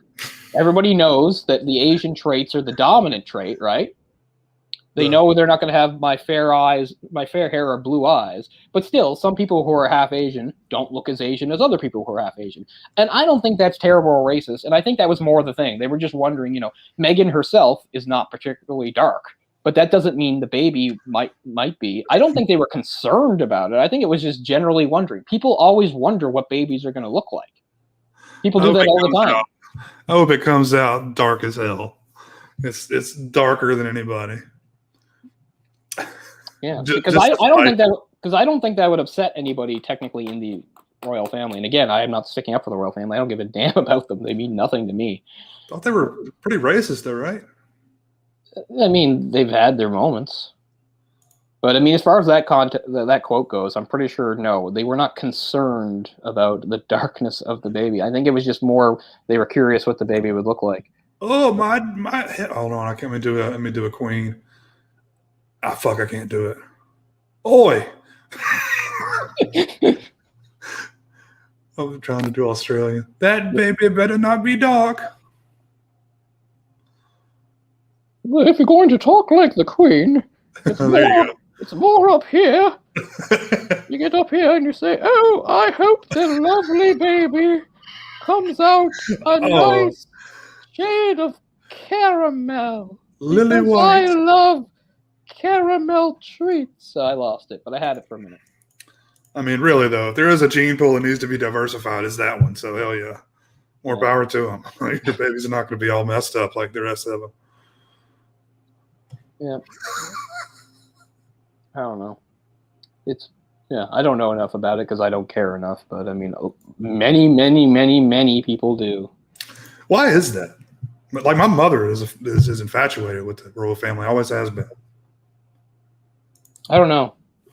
I mean, at least it makes sense from like a British perspective. But yeah, from like other countries, particularly like America, I never got it.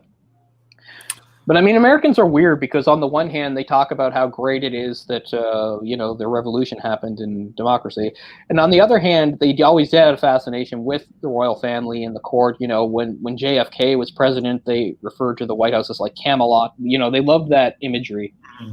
I guess it's because sometimes it's hard to separate the reality from sort of just perception. You think of like more of like a storybook type thing when you think of the monarchy than the actual thing. Nowadays the British monarchy really serves no purpose, right? Right. Figureheads. Yeah, they're figureheads that are born into lives of privilege and wealth and they're distinct and what's the word I'm looking for? Not distinguished, but anyway. Dystopian. Sure. And they should just be happy about that, I guess. Because, yeah. I don't know. I mean, I certainly don't like anything I've heard about Meghan Markle, so it's not like I'm on anybody's side here.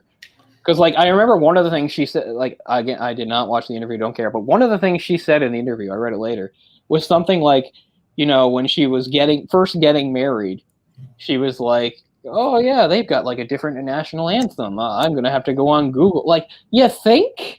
Like, how fucking stupid is that? Like, I don't care. If you're wearing any random person from Britain, yeah, maybe you might want to do some research or something, let alone the royal marrying into the royal family. Like, I think that's pretty thick. When she's like, oh, yeah, it just occurred to me, like, I should Google some stuff about Britain. I'm like, what kind of relationship are you having with this guy? You never asked him anything about his life? It makes you wonder. Is she really stupid or just naive? Yeah. But anyway, so that's our gossip this week. If people want to know the hot goss from our perspectives on it, that's definitely our take. But she was like, damaged goods all around because she had been married previously, right? And she's African American or African, African American, I guess. Yeah, I guess so. I mean, I know it's and she's American too, so that's another. She's American. I mean, she's not the first American to marry into that family. And actually, again, they're not as cast out as others have been. King Ralph. Is that the one you're talking about? King Ralph was... Have you ever seen King Ralph? Are you talking about the movie with, like, John Candy? John Goodman. Or John Goodman? I remember a bit of that. It ends with Duke of Earl. That movie's fucked up. I mean, I remember it's something like what? He's like a really distant relative, but a whole bunch of them die, and he becomes king, and everybody's like, "Oh, it's a weird fat American as our king. This sucks." Yeah. And then he gives up the throne, and some other person gets it at the end, and then he sings Duke of Earl. He sings, yeah. I haven't seen that. I don't think I saw it all the way through, but I saw it was on TV like once, like back in the 90s, like I'm sure. It's not a good movie by any means.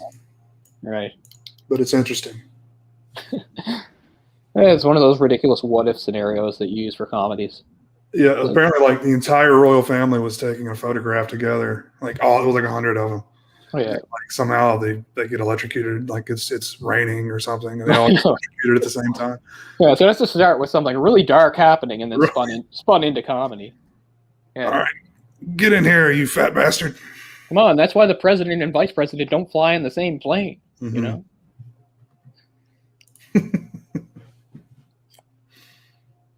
Anyway. King Ralph, wow. Yeah. 1991. A lot of odd British comedy films from around that time. Like, did you ever see Nuns on the Run? I don't think I've even heard of that one.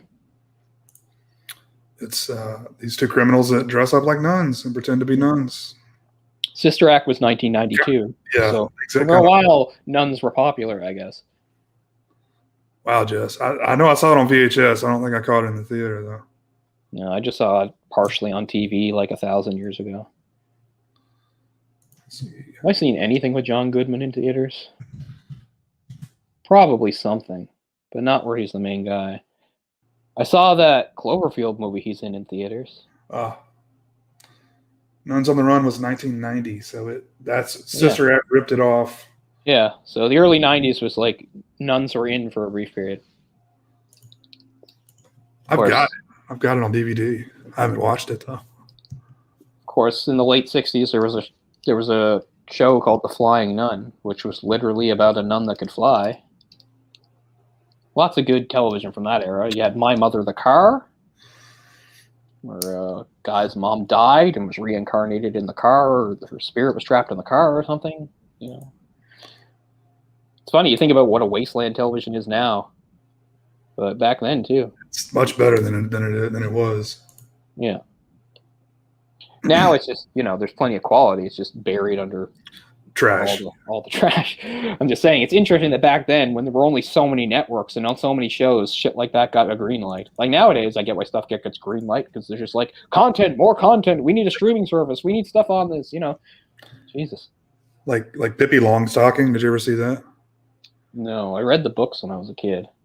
It's pretty wild. Is it a movie or a show? I think both.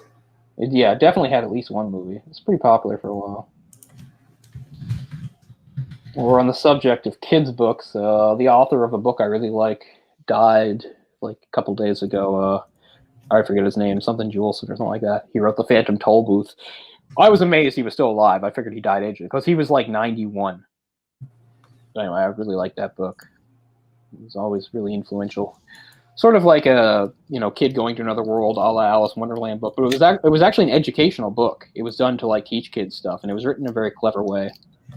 There actually in the 70s was a movie made for it. It was animated, but it had the beginning and ending framing device was live action. It was like once the kid crossed over into the other world, it was animated. It was actually directed by Chuck Jones, which is I think the only like non Looney Tunes thing he ever directed, and it had like Mel Blanc and all sorts of people in it. But I've seen it because I taped it off TCM once, and it's interesting. It really loses a lot of the cleverness of the book because they wanted to fill in like dumb 70s songs in it, like really bad, like embarrassing children's songs from the 70s. But yeah, I really like that book. It's interesting. Yeah, and the guy who did and it also had little illustrations in it. I can't remember that guy's name either, but he's really popular. Especially he did a lot of political cartoons. Anyway, he's 92 and he's still alive. Wow. So yeah, people living longer. And I was just thinking of like some of the deaths in the last while, some prominent Canadian deaths. I mean, although I'm sad about them, I mean they live full lives. Of course, the big one is Alex Trebek. Yeah. Alex Trebek lived to be 80. And he would be the first person to tell anybody that he lived a great life, that he had. He was 80? Wow. He looked great. He looked great. And so you can't say it's a tragedy he died because, he'd be the first to tell you that he had a wonderful life. He got to do exactly what he wanted to do. He got to travel the world and meet smart, cool people and do everything. And and he got to do the show and he did the show right up to like 2 or 3 weeks before his death. Yeah, he had such a positive attitude in the beginning when he got diagnosed. I was like, he's going to beat it. He's going to beat it. I know it. But yeah. It just sucks. Yeah. Katie Couric is doing it right now. Really? It's just a part of guest hosts. Like, first they had Ken Jennings, the main winner, and then the idea was to do a certain number of guest hosts, but because of the COVID and stuff, they had to fill in some time. So one of the producers did. But the person everybody wants, I actually agree with. I didn't think I would agree, but the person everybody wants is, oh my god, he was on Star Trek. Oh, Jordy, LeVar Burton. LeVar Burton, and I think that would be great. I think he would be very good because I mean, for one thing, he has a really good voice. I think he is smart, and he has like a background in education. He'd be reading Rainbow. You know, I think he'd be great for it. So I was actually surprised because usually when people come up with these suggestions, I'm never going to agree with them. But I think that's actually a pretty good choice. So I don't know what they're going to do, but right now they're doing guest hosts, and it feels really weird. I originally wanted Ken Jennings, but he's something he kind of comes across as pompous to me, and you know. I like him fine. I just don't like him as host. Like, I'm really glad he won. The guy I thought pompous was the second best guy, that James guy. Mm-hmm, mm-hmm. I didn't like him at all. I didn't either. And I was really glad when they did, the final showdown that Ken beat him, because I was like, this guy made money faster than Ken because the way he did it was like he did massive daily doubles. Like, he knew he wasn't going to be wrong, so he just double it and double it again. Like, nobody could even catch him.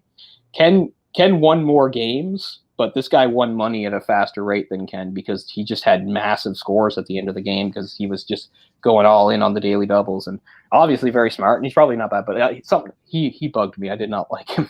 I was really happy when Ken beat him.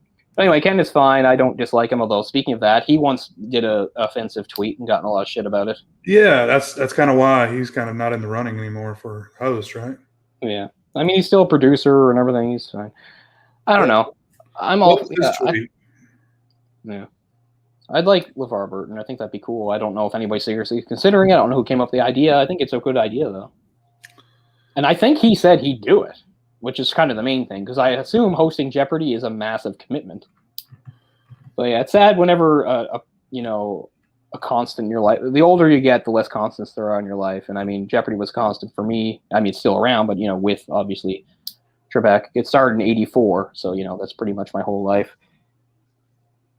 Pat Sajak is the longest running host. Yeah. Bob Barker had been until he died. Oh, really? I think so. But imagine if Bob Barker was around now. He'd get canceled in a heartbeat, I don't dislike Bob Barker. I mean, I didn't like that show. I thought The Price is Right is stupid. I mean, there's a time and place for things like that. But I mean, I guess that's what it is. I mean, there's game shows, and then there's like Jeopardy. Like, I like, Jeopardy, to me, like, society keeps getting dumber, and we keep rewarding stupid.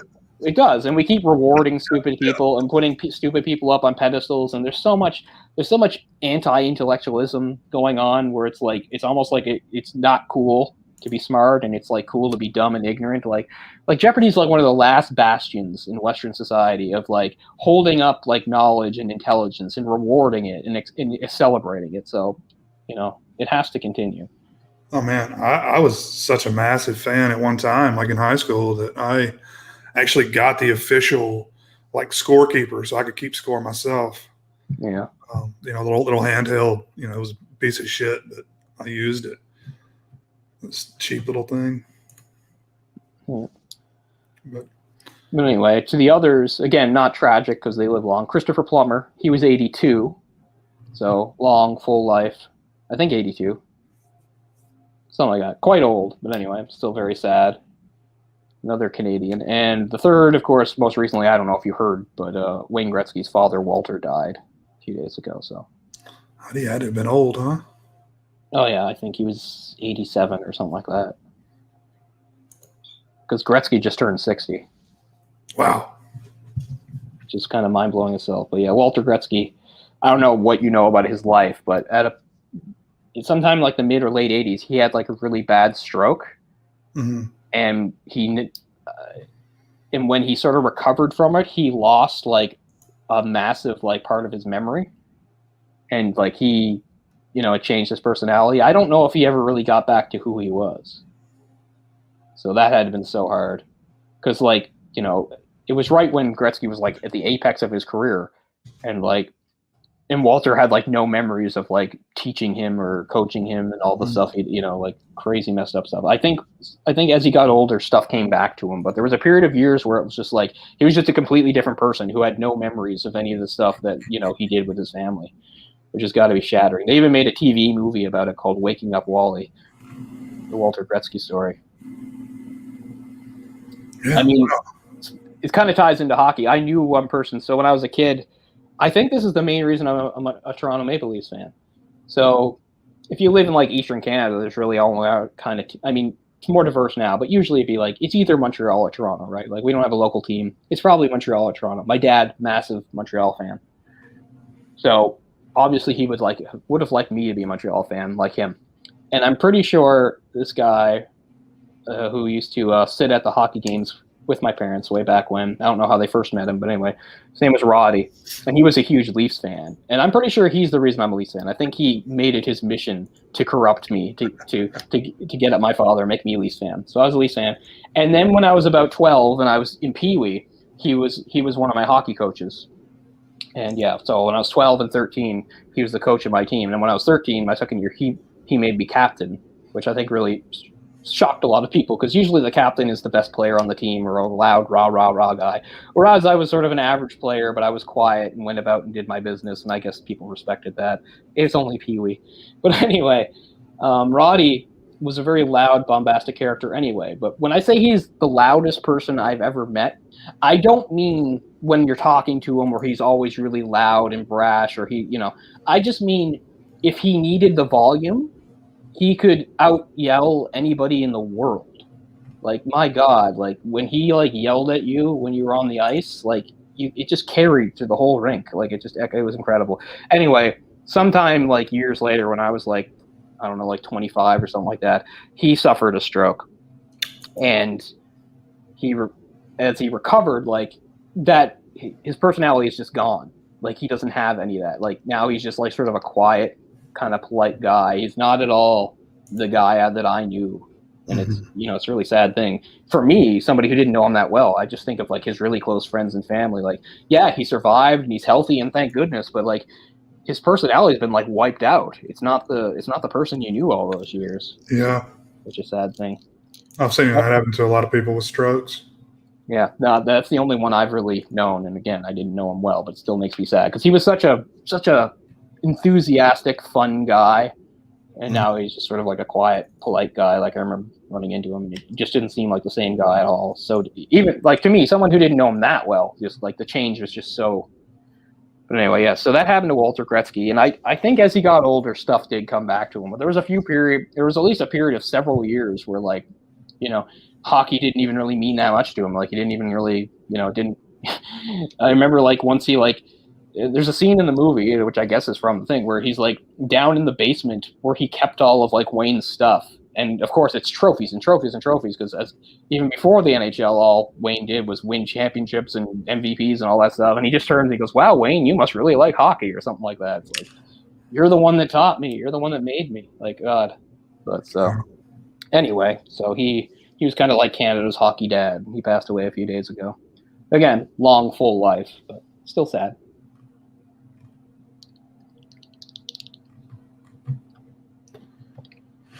Yeah, that sucks. And Dustin Diamond. Yeah. Didn't he seem like he was destined to die young? He's part of that weird group. Kind of like a Corey Haim or something. Yeah. I'm not even that, a person that was that dialed into Corey Haim and Corey Feldman and stuff. But when Corey Haim died, I was kind of not surprised. Sure. Yeah, with Dustin Diamond, he had some sort of cancer. It wasn't he wrecked his car or OD'd or something. I know that. So I'm not. I just mean sometimes it just, I don't know. You get a feeling they're not going to live long lives. Yeah. I don't really know what else he did outside of, he did Saved by the Bell and some other stuff with that. And then he did Pornos. Yeah, that's all I know. I mean, obviously, it's a sad thing, but I'm not. I watched Saved by the Bell as a kid, but even as a kid, I thought Saved by the Bell was stupid. I was aware enough to know that it was pretty stupid, and not going to speak ill of the dead or anything, and I mean it's a good classy thing, when you saw like statements made by his castmates and stuff like that. But I remember that who is he? The guy that was Zach, Mark Paul, is it Gossiter or something like that? Anyway, when he made a statement or a tweet or whatever about how sad it was and stuff like that, but in it he praised him and called him a comedic genius. Which he was not. I mean, if he was, he probably would have done more than Saved by the Bell. And if he was, Saved by the Bell might have been funny. Like, nobody was a comedic genius on that show. Not anybody who performed, not anybody who wrote, not anybody who produced, nobody. I mean, but it's nice. It's a nice tribute to his friend, and if he thought that, that's fine. But I just mean, objectively, I don't know how anybody could think of Dustin Diamond as a comedic genius. Like, I can't imagine people watching episodes of Saved by the Bell and being like, this guy's on another level. This guy's got it. Now, I would say virtually everyone else on the show had better comedic. But I mean, yeah.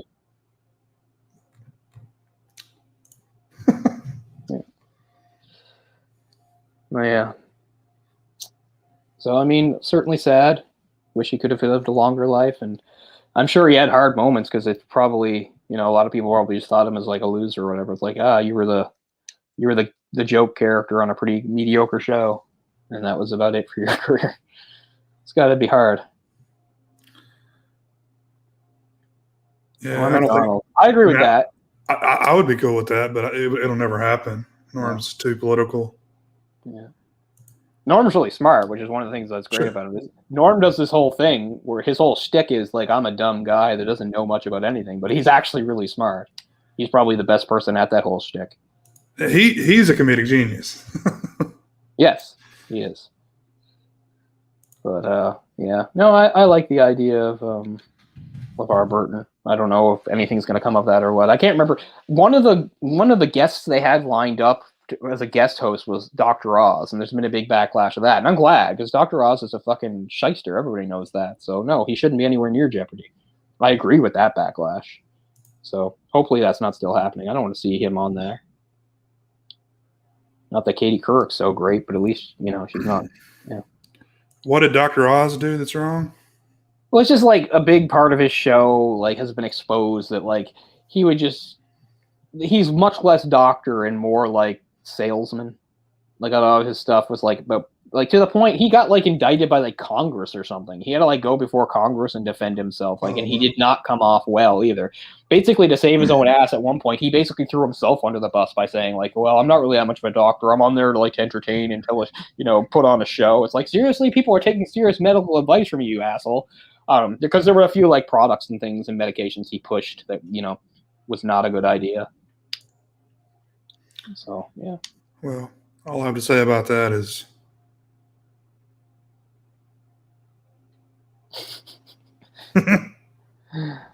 yeah. So, I mean, that's a backlash I actually agree with. I really hope. I haven't found out if that's been resolved, but I really do not want to see him as even a guest host on Jeopardy. I don't want. You should have integrity to be on Jeopardy. I don't even know when Jeopardy comes on anymore. There was a time they moved it to it was like 11 o'clock p.m. one time. Oh, for me, it's always 8:30. It was like around like 4 o'clock for us. Well, the funny thing was, at least it comes on CBS, right?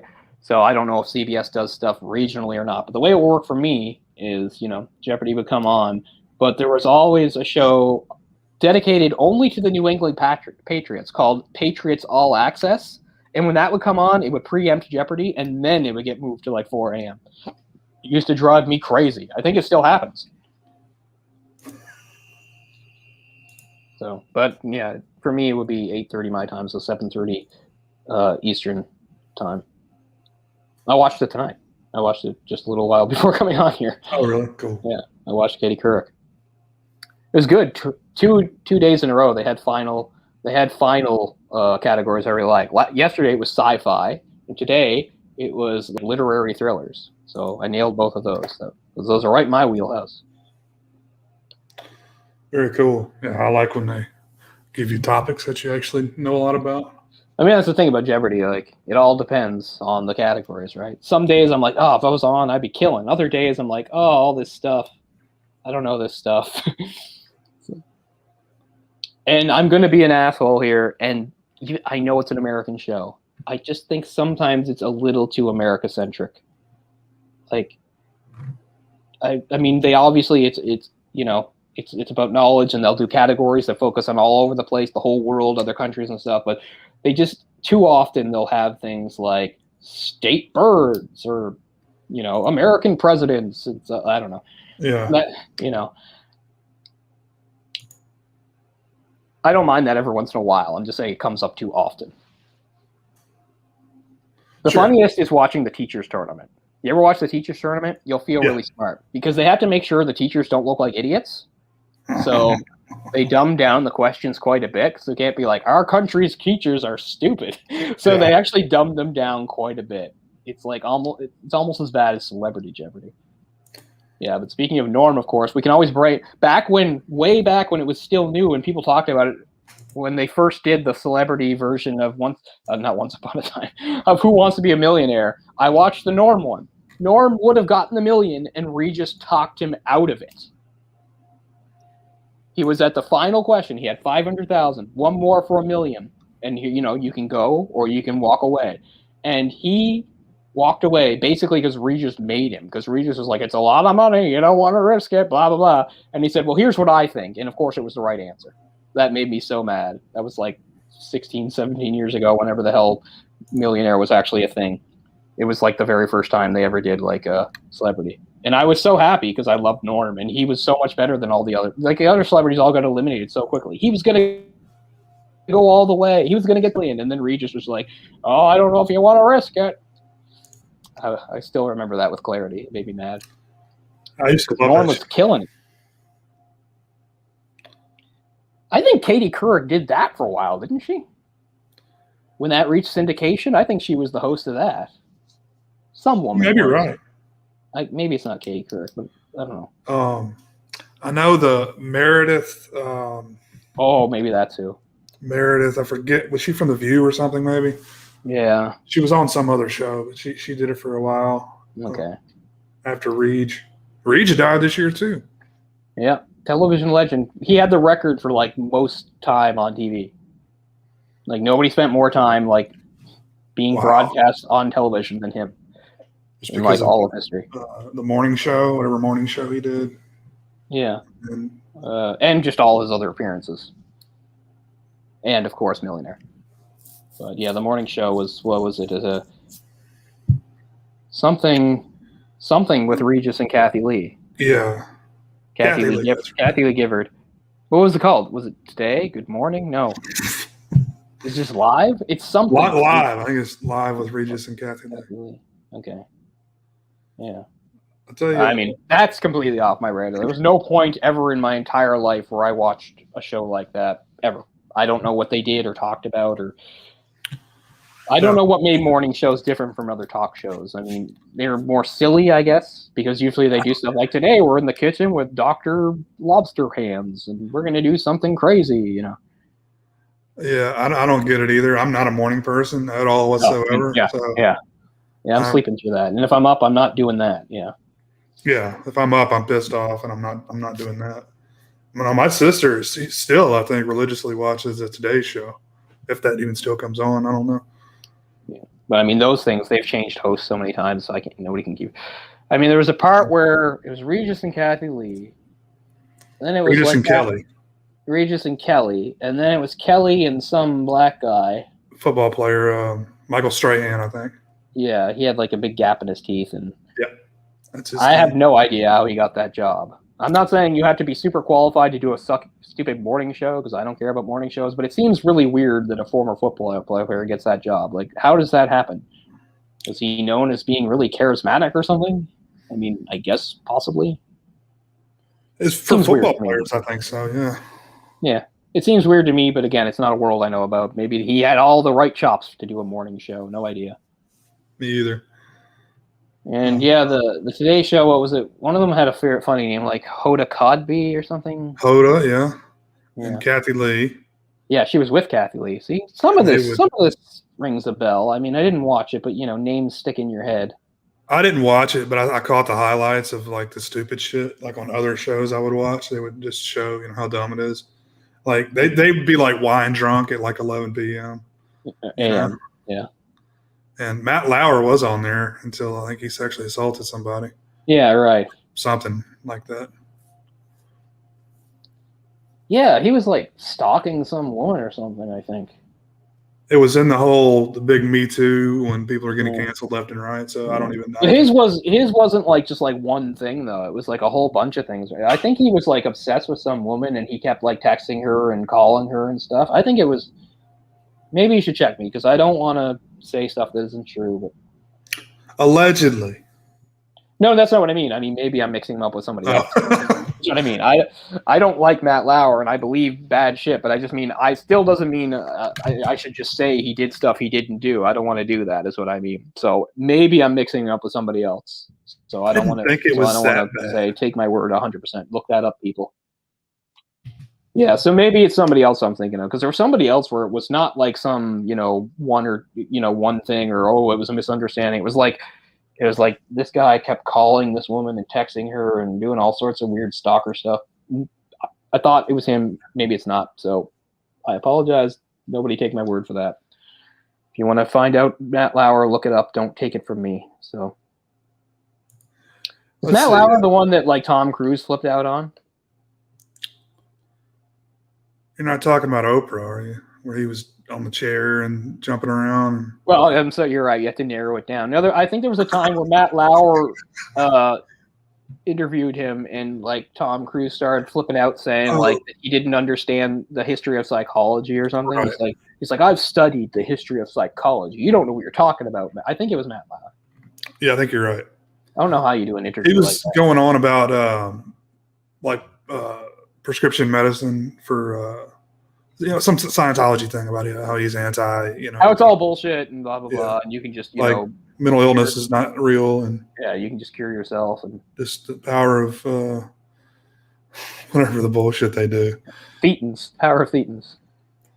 Okay, fired by NBC after a female colleague made a detailed complaint accusing him of inappropriate sexual behavior during the 2014 Sochi Olympics.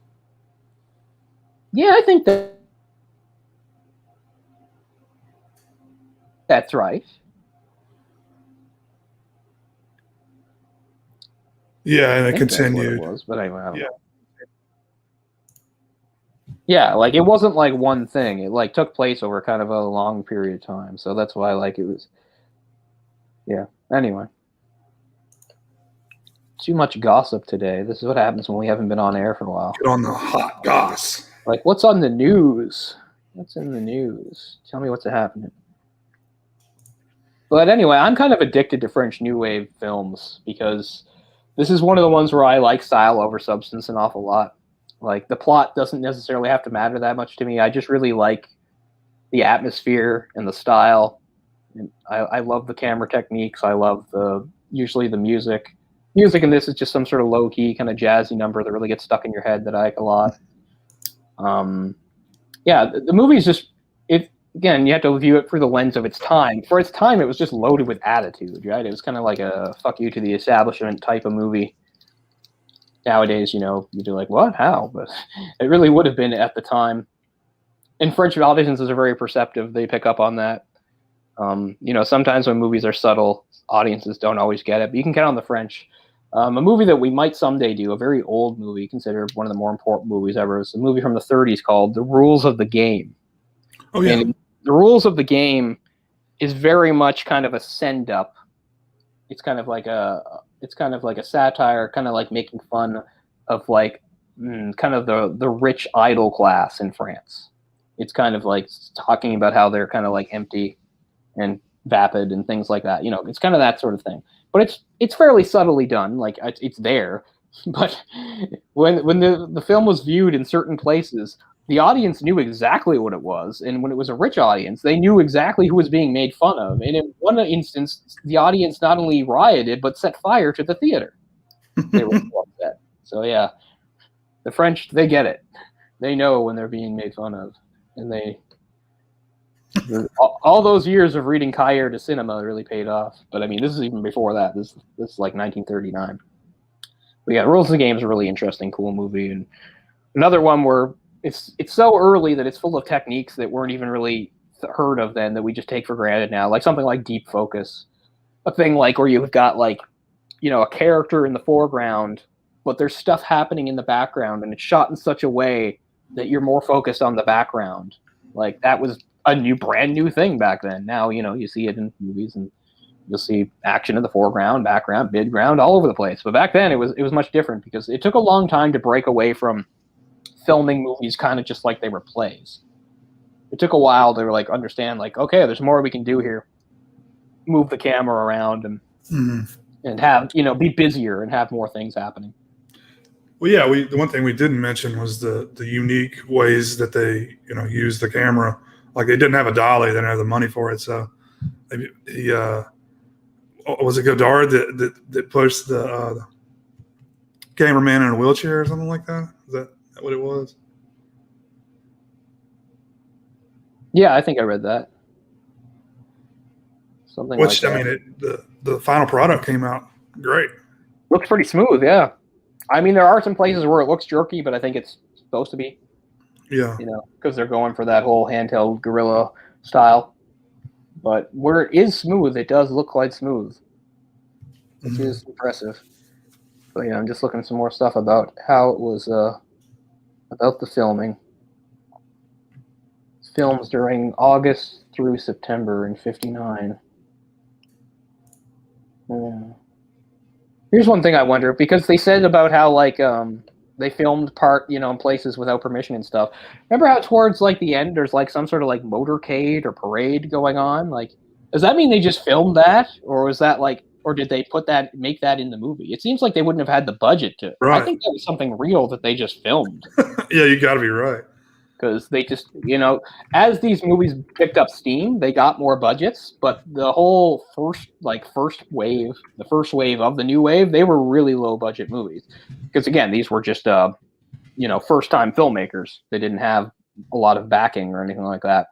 So a movie like this or The 400 Blows really did not have much money behind it at all. So when I think of something like that happening, I'm wondering if that was just something that was really happening that they filmed. Because it doesn't seem like they would have had enough money to get something that big together. Mm-hmm.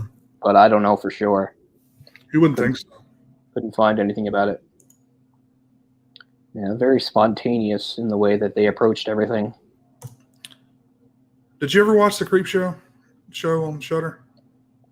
Yeah, I watched like 2 episodes. I can't really remember them. One was pretty good. So there was somebody was like Adrian Barbeau. It's hard to remember. There was like a episode. There's one where they're like somebody says their car got wrecked and they're staying at a house. Oh yeah, I think. And there's another one where there's like a storm going on, and yeah, that's the first one. Yeah, I watched like the first 2. They were okay. I didn't. This is what happens with me in most shows. Usually, when I stop watching a show, it's not for any reason. I don't say, fuck this, to hell with this. It's more like I just kind of forget about it and do something else. So I didn't stop watching because I made a conscious decision to stop watching. I just kind of stopped watching. But I mean, so it's getting a 3rd season. Okay. That's pretty cool, I guess. I don't know. I mean, Creep Show is one of those things where I like the idea more than the execution, I guess. The first movie has a lot of charm. I'll give it that. The first Creep Show movie has a lot of charm. The second one's really bad. But yeah. The second one's just so dull. Like, nothing that happens. Like, one is like, what? It's like, oh, there's like a haunted cigar store Indian or something. Or we're out on a raft and there's a bunch of ooze in the water. I don't know. I get them mixed up. I think Raft is the first one because I actually like the Raft. No, I don't like any of the ones in the second Creep Show. I just find them all boring. But the first movie has a lot of charm. I like it. I mean, I like any sort of movie that like makes tribute to comics. And that's obviously the aim of Creep Show. All those cool EC horror comics from the back in the day. The Raft was in Creep Show 2. Okay, that's the only one I like. Creep Show 2. Yeah, I mean, it's not. Maybe it might be the best of the Creep Show 2 sequences, but I thought they were all at least pretty good in the first one. Like there was no really. I didn't think any of the ones were weak in the first one. I feel like Creepshow's kind of overrated, honestly. But not that I hate it. But. Yeah, it probably is. I'm less aware of, like, I don't know. I mean, horror fandom is so weird. Like, they'll champion the weirdest stuff. Yeah. Just for the sake of it. Yeah. So a lot of it winds up getting overrated. I mean, I don't want to like be snooty or anything like that because I'm part of that. I like a lot of horror movies, and I'm often defending horror movies to like the mainstream and talking about how they have, you know, more going on and more value than people say. But at the same time, there's certain ones where they are what they are. You know, there's nothing. It doesn't mean I don't like them. There's a lot that I like, but I know don't really have much actual value, and I think that's the difference. I think there's a lot of people. And I don't want to tell anybody, oh, you're liking it wrong, because I don't give a shit how people like stuff. But I just mean, which leads to me, like you said, like feeling like some stuff is overrated. Is I think sometimes people just think if they like it, they're going to attach a ton of value to it. Yeah. I don't always think that's right. Like there's stuff I like, but I know, you know, it doesn't really have much to it. I like it and I enjoy it, but I'm not going to try to convince anybody that it's great. But there is the rare horror stuff that transcends that. So. Well, if you have access to the show, I guess I could get that. Yeah, if you have access to Shudder, I definitely recommend checking some more of those out. Sorry, was I cutting out? Yeah, I think it's probably me because I think maybe it's me being in this room because we haven't had these problems. I'm wondering if me switching rooms has affected my connection.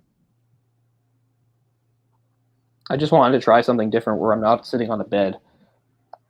And if I ever get my channel going again, this is where I'll shoot my videos from, my library here. Surrounded by my books, L space, as it's called. But, yeah, maybe I'll just go back to the normal place for doing this. Because we have had a lot of problems. And it seems like it can't be a coincidence. So, bear with us, guys. Sorry about the technical hiccups here. Yeah, I'm looking at the editing.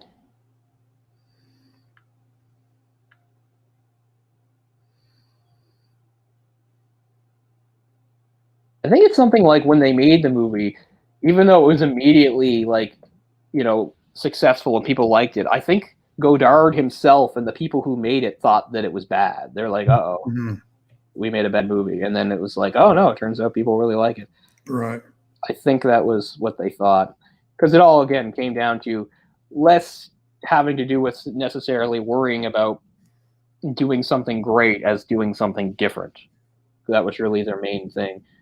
And again, you have to remember that he was late to the party. His friends had already made movies, and it was like, you know, time for him to get his feet wet too. So it was kind of more about that than necessarily trying to really make a great piece of art. But then it turns out, you know, it's a really great pop artifact. It has really withstood the test of time to the point that it's really a great sort of time capsule movie for, you know, kicking off the end of the 50s, start of the 60s, and the radical change that would start happening in pretty much the whole world at that time.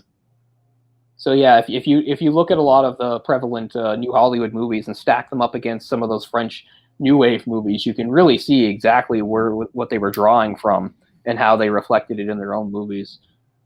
As I said, there might be better examples, but for whatever reason, Bonnie and Clyde, this movie really makes me think of Bonnie and Clyde. Maybe because of the narrative with, you know, like a guy and a girl sort of on the run from the law, even though it's really quite different. Yeah, you could definitely see the influence. Yeah. Let's see. Godard said the success of Breathless was a mistake. He added, there used to be just one way. There was one way you could do things. There were people who protected it like a copyright, a secret cult only for the initiated. That's why I don't regret making Breathless and blowing that all apart. Yeah, so it was more that kind of thing. We barged into the cinema like cavemen into the Versailles of Louis XV. Such a French quote. Let's see. Yeah, we talked about that whole sight and sound list that gets updated every once in a while. It seems to usually be on that list in the top 20. Let's see. As of 2012, it was ranked 13th. So yeah, it's another one of those movies that's always up there in that kind of stuff.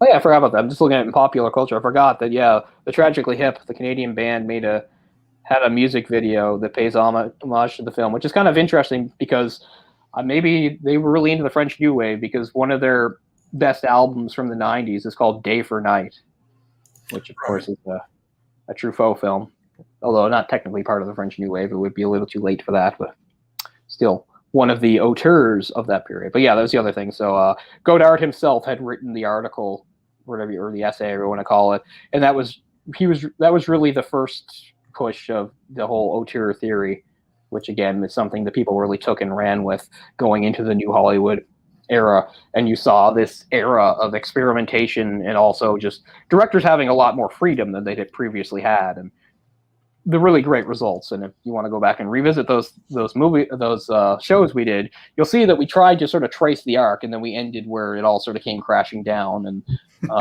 very emphatically with the debacle that was Heaven's Gate, where you had the director Michael Cimino going mad with power, wasting hundreds of thousands of dollars, if not millions, all on a movie that did not do well, that was edited really poorly, and but for a while, it was a very interesting era, which gave way kind of to what usually people think of as kind of like the blockbuster era. Yeah, I guess. Have you Spielberg seen has his roots in New Hollywood, but then he sort of jump-started some kind of the next step. Jaws, right? That's kind of the first blockbuster. Yeah, that's what people say. Have you seen the remake of Breathless? I have, and for the longest time, I wanted us to do one of those things where we haven't done this in a couple of years, where we were going to do a show on both. Because the Breathless remake is one of those remakes that's like mostly forgotten and that was badly received. I remember kind of liking it. So, I mean, obviously it's not as good as the original, and there's no way it could be. Oh, we can do that. But I remember enjoying it. That's how I wanted to do it, but I can't find it anywhere or anything. Oh, Maybe really? I can just find. Well, I could probably just find it online, I guess. Something to think about. That stars Richard Gere. Yeah. They flip it. It's an American with a French girlfriend in that, and taking place, I think, in the U.S. Its narrative is a little more focused than this. Like this has, a lot of those conversations that kind of just, drift away from the plot. I think, from what I remember, it's been quite a few years since I've seen it. I think one of the things that endeared me to it was the fact that there's a part where when he's talking to his girlfriend, he's reading a Silver Surfer comic. And he starts talking to her about like how cool and poetic he thinks it is. So that kind of won me over a bit too. It's always neat when comics get a shout out in movies. He like reads her a section of it or something like that. For those who don't know, especially in its initial run, the Silver Surfer comic was basically like Stan Lee's like outlet to be super philosophical. Like that's pretty much like what the Silver Surfer did. Was he'd fight a bad guy or go to a new planet or something, and then he'd have long like soliloquies about like the nature of the universe and good and evil and all this stuff. And I mean that's kept up with the character, but especially the initial run, that was. And it was one of those like speeches, I think, that Richard Gere's character is quoting in that movie. That was 1983, the remake, by the way. Mm-hmm. 23 years after this film. But yeah, I mean, I guess we can see if we can track it down. Might be worth doing, because that's another thing we've gotten away from is, a couple years, we did do a few of those back-to-back episodes where we do a movie and then we do the remake.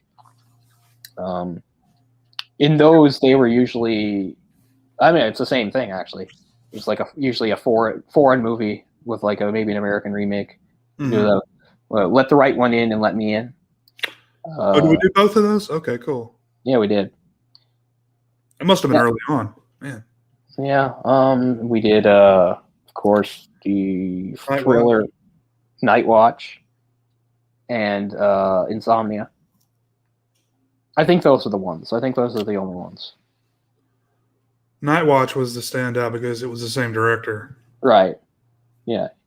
He was doing an American remake, but it was the same director as the original. What was it, Dutch or? Which didn't they do that with Ju-on, and then The Grudge? Same director. I really don't remember that. I don't know. Yeah, I think But anyway, we did those 3. I don't know if we did a 4th or not, but we definitely did those. But anyway, it's been a few years since we did it, so it'd be cool to do it again. So maybe that's a possibility. We'll see if we can find it. Yeah, I remember kind of liking it, but I don't know. I did see it after I saw this movie. I know I didn't see it first. I'm just taking a quick look here at it.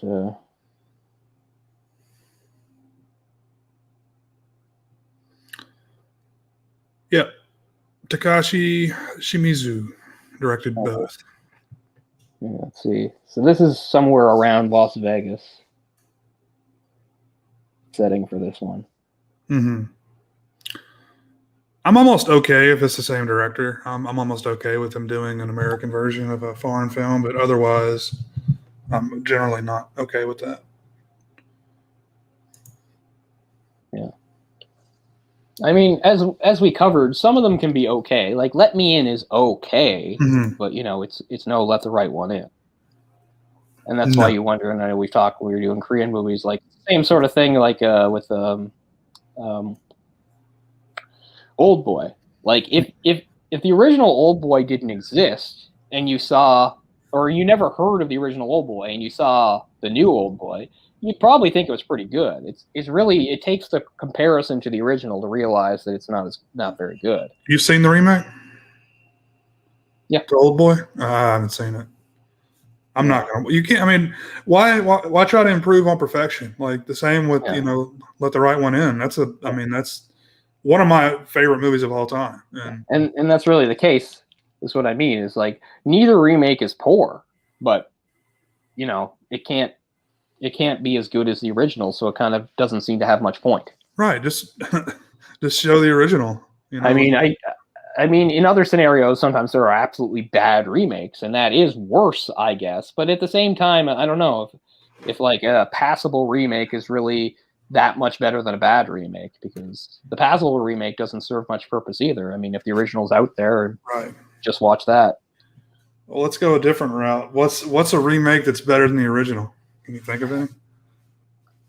I mean, people always say something like The Thing, but as we pointed out, technically The Thing really isn't a remake. It's just more like it's another version of the same story. Mm-hmm. Because The Thing from Another World was based on the short story Who Goes There, but it wasn't really that faithful of an adaptation. It was, it was kind of loosely based on the concept, and they went from there. Whereas the movie The Thing, John Carpenter's The Thing, is a much closer adaptation of the original thing. So technically, people will say it's a remake of the 50s movie, but it's not. But I mean, the Blob remake is pretty good. People always say. There's, speaking of 50s sci-fi again, I guess the big one. Sorry. Oh, sorry. Yeah, no, go ahead. I was just going to say, it's such a different film, the Blob remake versus the original Blob. Yeah. The Blob was kind of cheesy. Right. It was, cheesy 50s B movie. Right. And, The Fly. The same with The Fly. I mean, man. Yeah. In the late 70s or in 80s, they did quite a few of those, because The Fly is, a very good remake. This is 70s, but what is it? You know what I'm talking about. Invasion of the Body Snatchers. Yeah, that one too. I think all those. Yeah. Might be a little easier to remake horror. Yeah. Because, I mean, it's hard. Can I think of, like, really good remakes that aren't horror? Like, no. I don't think so. That's a good point. Yeah, I mean. I'm trying to think of all the remakes. And, I mean, so many remakes are horror. Think of all the remakes of horror that came out in, like, the 2000s. Right. No, so many. So many bad ones. And so many bad ones. Speaking of Carpenter himself, like The Fog, like, no. Oh, that's one of the worst. I don't even like the original Fog that much, but I mean, geez, it's Citizen Kane compared to that remake. Think of like Lolita. The Lolita remake, okay, that's Jeremy Irons, right? Not terrible. Yeah, I love Jeremy Irons. So. Yeah, not terrible. Yeah. Now my mind is blanking, and I can't think of any non-horror remakes. I know. I'm trying to find a list. All I'm getting is horror. Because, I mean, I know there's plenty of non-horror remakes. There we go. Now we're in an era where, like, remakes happen a lot, but just as often you get just, like, weird, not sequels, but they're kind of like the Ghostbusters movie from 2016. Like, it's not supposed to be a sequel. I'm not really sure what it's supposed to be. It's not a remake either. I don't really know where it falls. Here's one that we should have done the remake on the show, The Vanishing. Oh, right. I remember we did The Vanishing. We said we're not doing that fucking remake because it sucks so much. Yeah. I don't know that I've seen it. It does everything wrong and, of course, changes the ending. It's got a damn good cast, though. I can't remember, like Jeff Bridges, Kiefer Sutherland, Sandra Bullock. Yeah. It's weird because that movie's disappeared completely, but I remember sometime when I was young, like in the 90s, it was on TV a lot for me because that's how I say it. Like, I never rented it or anything. Just remember seeing it on TV. Maybe not even the whole way, but I mean, since I've seen, the original several times, I know the plot, how it falls. And yeah, they changed the ending completely, like he gets away and everything. That's stupid.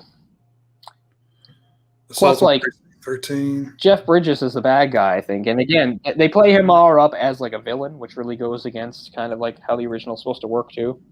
Because the whole point is like the villain doesn't really come across that much as a villain. He's just like a guy, which is kind of the movie making a point. But like in real life, bad guys usually aren't like exciting like, the Joker or Hannibal Lecter or whoever. They're usually just people. Oh, here we go. The banality of evil. I know that's what. Oh, okay. Solaris. Oh my god! Now, that may be the worst remake of all time. That is right up. If you're considering like quality of the original versus like how bad the remake is, that is right up in the top because Solaris is such an amazing movie, and that sequel is so boring and so dumb. I remember I didn't see it in theater, but my friend did, and he said he was the only one who didn't walk out. It wasn't like a big theater. It was like, there was only like 7 or 8 other people in there, but they all walked out except him. And that was why I watched it. That was the only reason why I watched it. I was like, I have to see how bad this shit is. At the time, I hadn't seen the original. I saw the remake first. So talk about a movie that's a chore to sit through. Oh my god. Yeah. Like I like George Clooney. I think he's pretty cool. He's a okay actor and he seems like a decent, cool enough guy. A movie like that like makes you hate George Clooney. Yeah. Because he doesn't just act in it. Like, it was like his thing. Like, it was his idea. He wanted to remake it. It was his big project. He was the driving force behind the whole thing. And it is so bad. It is so fucking bad. So yeah, that's right up there as far as like taking the quality. That's like a Halloween situation. Yeah. So many that are just kind of like meh, It seems so weird in retrospect that Breathless got a remake. Like, what an odd thing to remake. Yeah. Such a specialized, stylized movie to do a remake of it. Like, for what reason? To have the character speak English? I don't know. Maybe there was some resurgence of French cinema at the time. I don't know. Yeah. Which one was it that was like friends with Spielberg? Was it Truffaut who was in Close Encounters? I believe so. Yeah. And yeah, not part of the French New Wave, but if people are interested in Truffaut, you can see our show on Day for Night as part of our Masters of Film series, where we talked about Godard, because when we were talking about our French director, we said it was kind of a toss-up between Truffaut and Godard, and we wound up going with Truffaut for whatever reason. But we were always meant to get around to Godard. And I'd still like to go back to Truffaut to do 400 Blows sometime, although it doesn't have to be anytime soon. Yeah, Breathless has been on our list for quite a while. Yeah. Yeah, glad to do Breathless. And another French film around the later period, of course, that we've had since the beginning is Le Samurai. Right. That was one of the first ones you mentioned, I think. Yeah. Which has not been remade, but has been reimagined. In 1978, The Driver, which I love, but I don't think is really has enough substance to talk about. Like, I love The Driver, but I don't think we could do a show on it because I don't really think there's much to say. And then, of course, we did do the latest one. We did a show on Drive from 2011. Was Paul Newman in The Driver? No, it was Ryan O'Neal. Ryan O'Neal. That's right. He was great in that. Mm-hmm. He was really good. I need to watch that again. I love that movie. I love that movie too. Yeah, let's do that on this show sometime. Okay, because I was just saying maybe there's not enough to talk about, but I mean, we both really like it, so I guess it's worth doing. Yeah. I mean, we talked about Drive.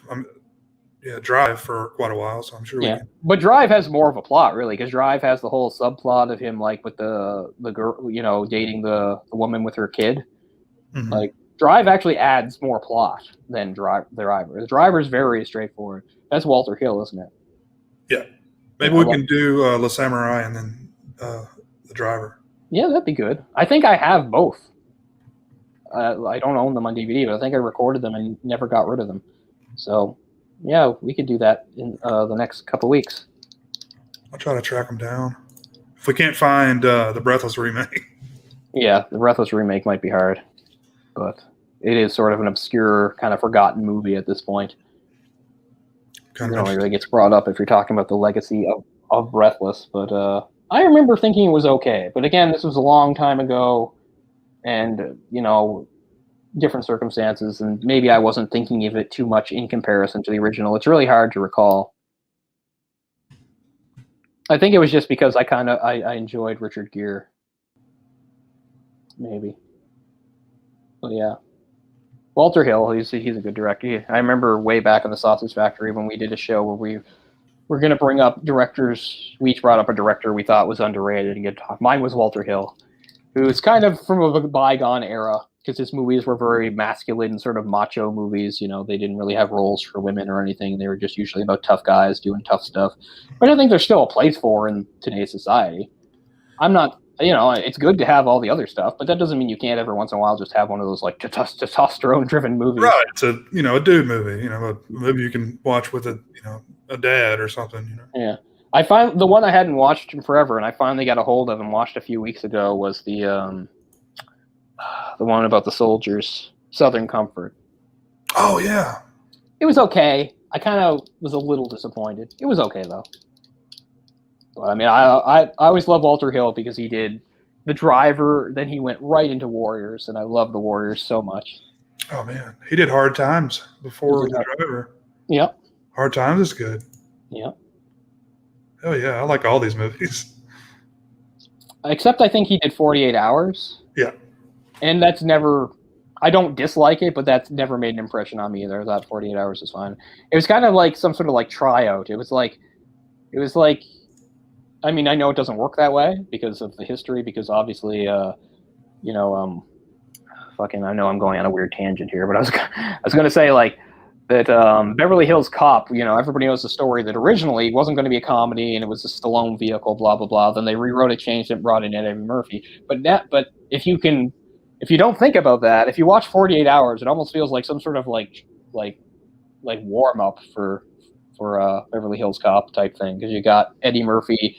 It's not a full comedy the way the other is, but it's Eddie Murphy, with a cop doing sort of his like comedic foil type thing. Which came first, Lethal Weapon or 48 Hours? 48 Hours. 48 Hours is pretty old. I think it's like 82. Yeah, it is 82. Lethal Weapon's what, 84? 87? Is it? Oh, okay. I want to say 87. You're the years guy, so. Yeah, I'm pretty sure it's 87.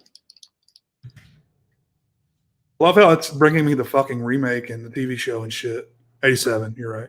Yeah. But, so, yeah, like quite a few years. I guess I should watch it 48 Hours again. But anyway, I'll always really like Walter Hill. Like, I think the last movie he did in 2013 was Bullet to the Head. So, even in 2013, he did like a really sort of, you have like Stallone fighting the massive guy doing like an axe fight. I wonder if that's Jason. That might have been an unknown Jason Momoa. I should look that up just to be sure. I don't hate that movie either.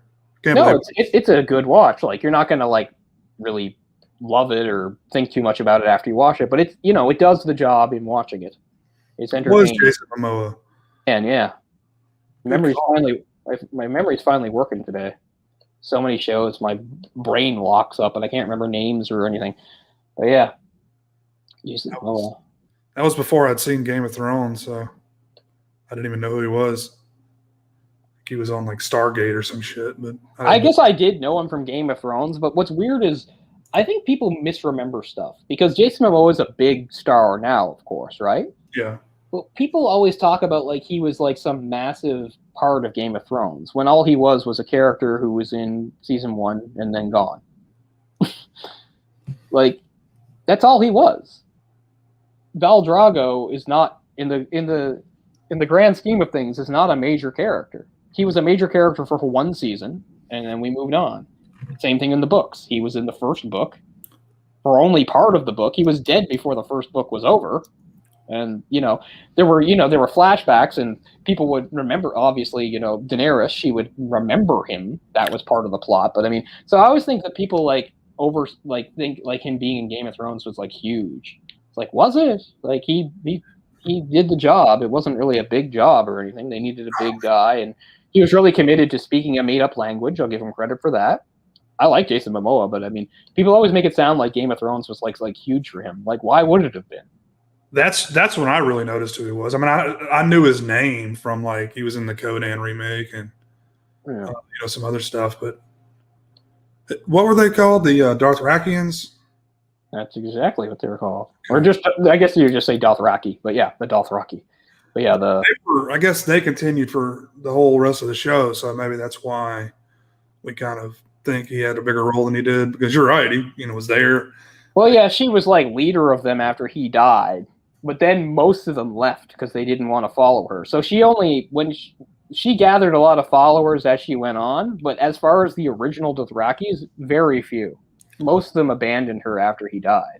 Well, but she was when she had her dragons were born, right? Born out of fire. Yeah, that was like shortly after he was dead. And she killed the other leaders, didn't she? Like she turned over the bowl of whatever fire and killed the higher ups and then became the queen or whatever. Well, I don't know. I can't remember. I get mixed up between what happened on the show and what happened in the books because some of it's the same and some of it's not. But I remember that's how season 1 ends. Everybody thinks she's gonna like burn to death, but she doesn't burn to death and the dragons hatch. That's the very last scene of season 1. That's pretty fucking cool, man. That's maybe the coolest part of that show. Yeah. I mean, yeah, the show went off the rails, but I think the first 3 seasons were amazing. And then, like, other people stayed on much. I'm too much of a purist for the books. I just got really annoyed with the changes. About halfway through season 4, I just got really, really mad. I'd like for you to finish it and watch that last season. I'd like to know what you think about it because everybody in the world hates it, so. I tried to defend it a little bit, but yeah, the way they fucking ended it, man. If he would ever just write the next fucking book. He's not gonna. You don't think? Ah, God, he's old as hell, isn't he? He is, but I mean, he's had all this time. And he's been prolific throughout his career. He's written so much. Decades and decades, he's been productive. But anyway. He's rich beyond his days from that show. And the books, too, but how old is he? He's not as old as I thought he was. Yeah, he's not ancient. 72. Yeah.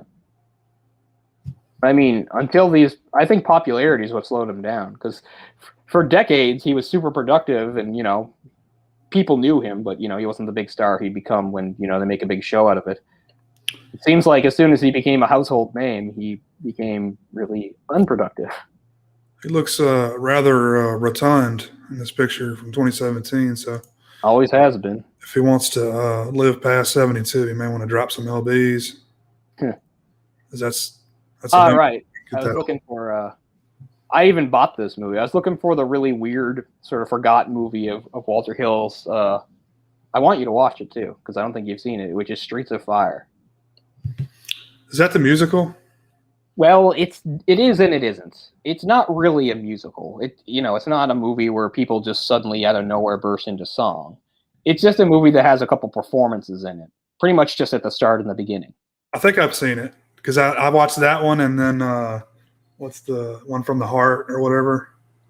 Oh yeah, that's who's that? That's Coppola, right? Yeah, That's Coppola's big flop. That was a real musical. I've never seen that, but that basically like halted Coppola's career for like the 80s. Oh, Diane Lane. Yeah, she's really attractive in that. She's really young in it. But wait, should I not have said that? Well, no, I mean she's still. But yeah, but Streets of Fire, I really like it because it didn't, it's a failure. It wasn't what he wanted it to be, but there's still parts of it that are cool. It was supposed to be this cool like rock and roll musical with like a hard edge, type thing, and parts of it there. I mean, Willem Dafoe was so crazy, and it's like Willem Dafoe's like if David Bowie was like a motorcycle gang leader, is basically what Willem Dafoe is. That's got to be an early role for him. Yeah, pretty early. This would be before Platoon. It's 84, and you got Rick Moranis in it.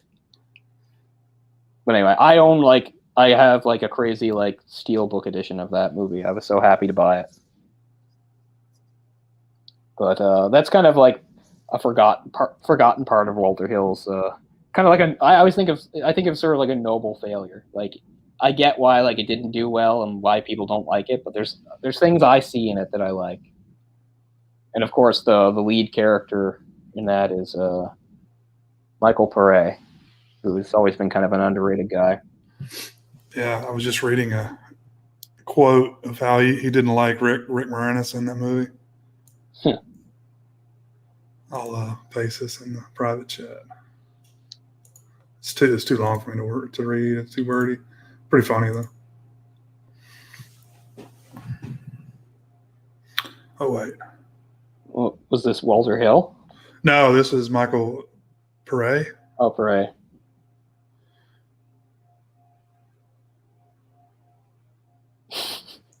Couldn't get laid. Hold on. It cut it off. Let me do the rest. It didn't paste at all. He has an interesting idea of what you can do in the real world. Like, I'm pretty sure you can't do that in the real world, Michael. Not without consequences. He's this weird-looking guy who couldn't get laid in a whorehouse with a fistful of 50s. That's hilarious. Yeah, Pare sounds like kind of a jerk here. I thought so too. Oh well. Everybody loves Rick Moranis. Yeah, exactly. Remember when a few months ago or something, that random guy punched him in the face? Everybody lost their minds. I mean, I wasn't happy about it either, but I never got the question answered. Did he know he was punching Rick Moranis? Or did he think he was just punching some random person? Either way, it's bad. You shouldn't punch random people on the street. I'm not trying to say Rick Moranis is better than people. I just want to know, did he think I'm going to punch this guy? Or do you think, that's fucking Rick Moranis? I'm going to punch him in the face. I seriously doubt he knew who Rick Moranis was. Yeah, me too. This dude wasn't even alive when he was still making movies. But bad time to be a white guy.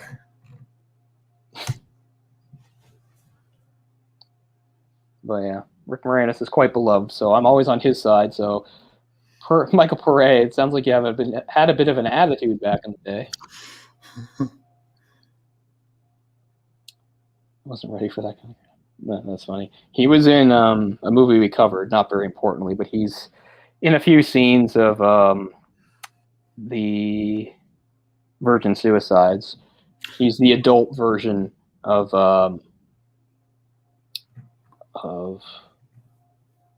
what's his name's character? Trip Fontaine. Yes. I don't know the actor though. I'll see if I can figure it out. You know the actor.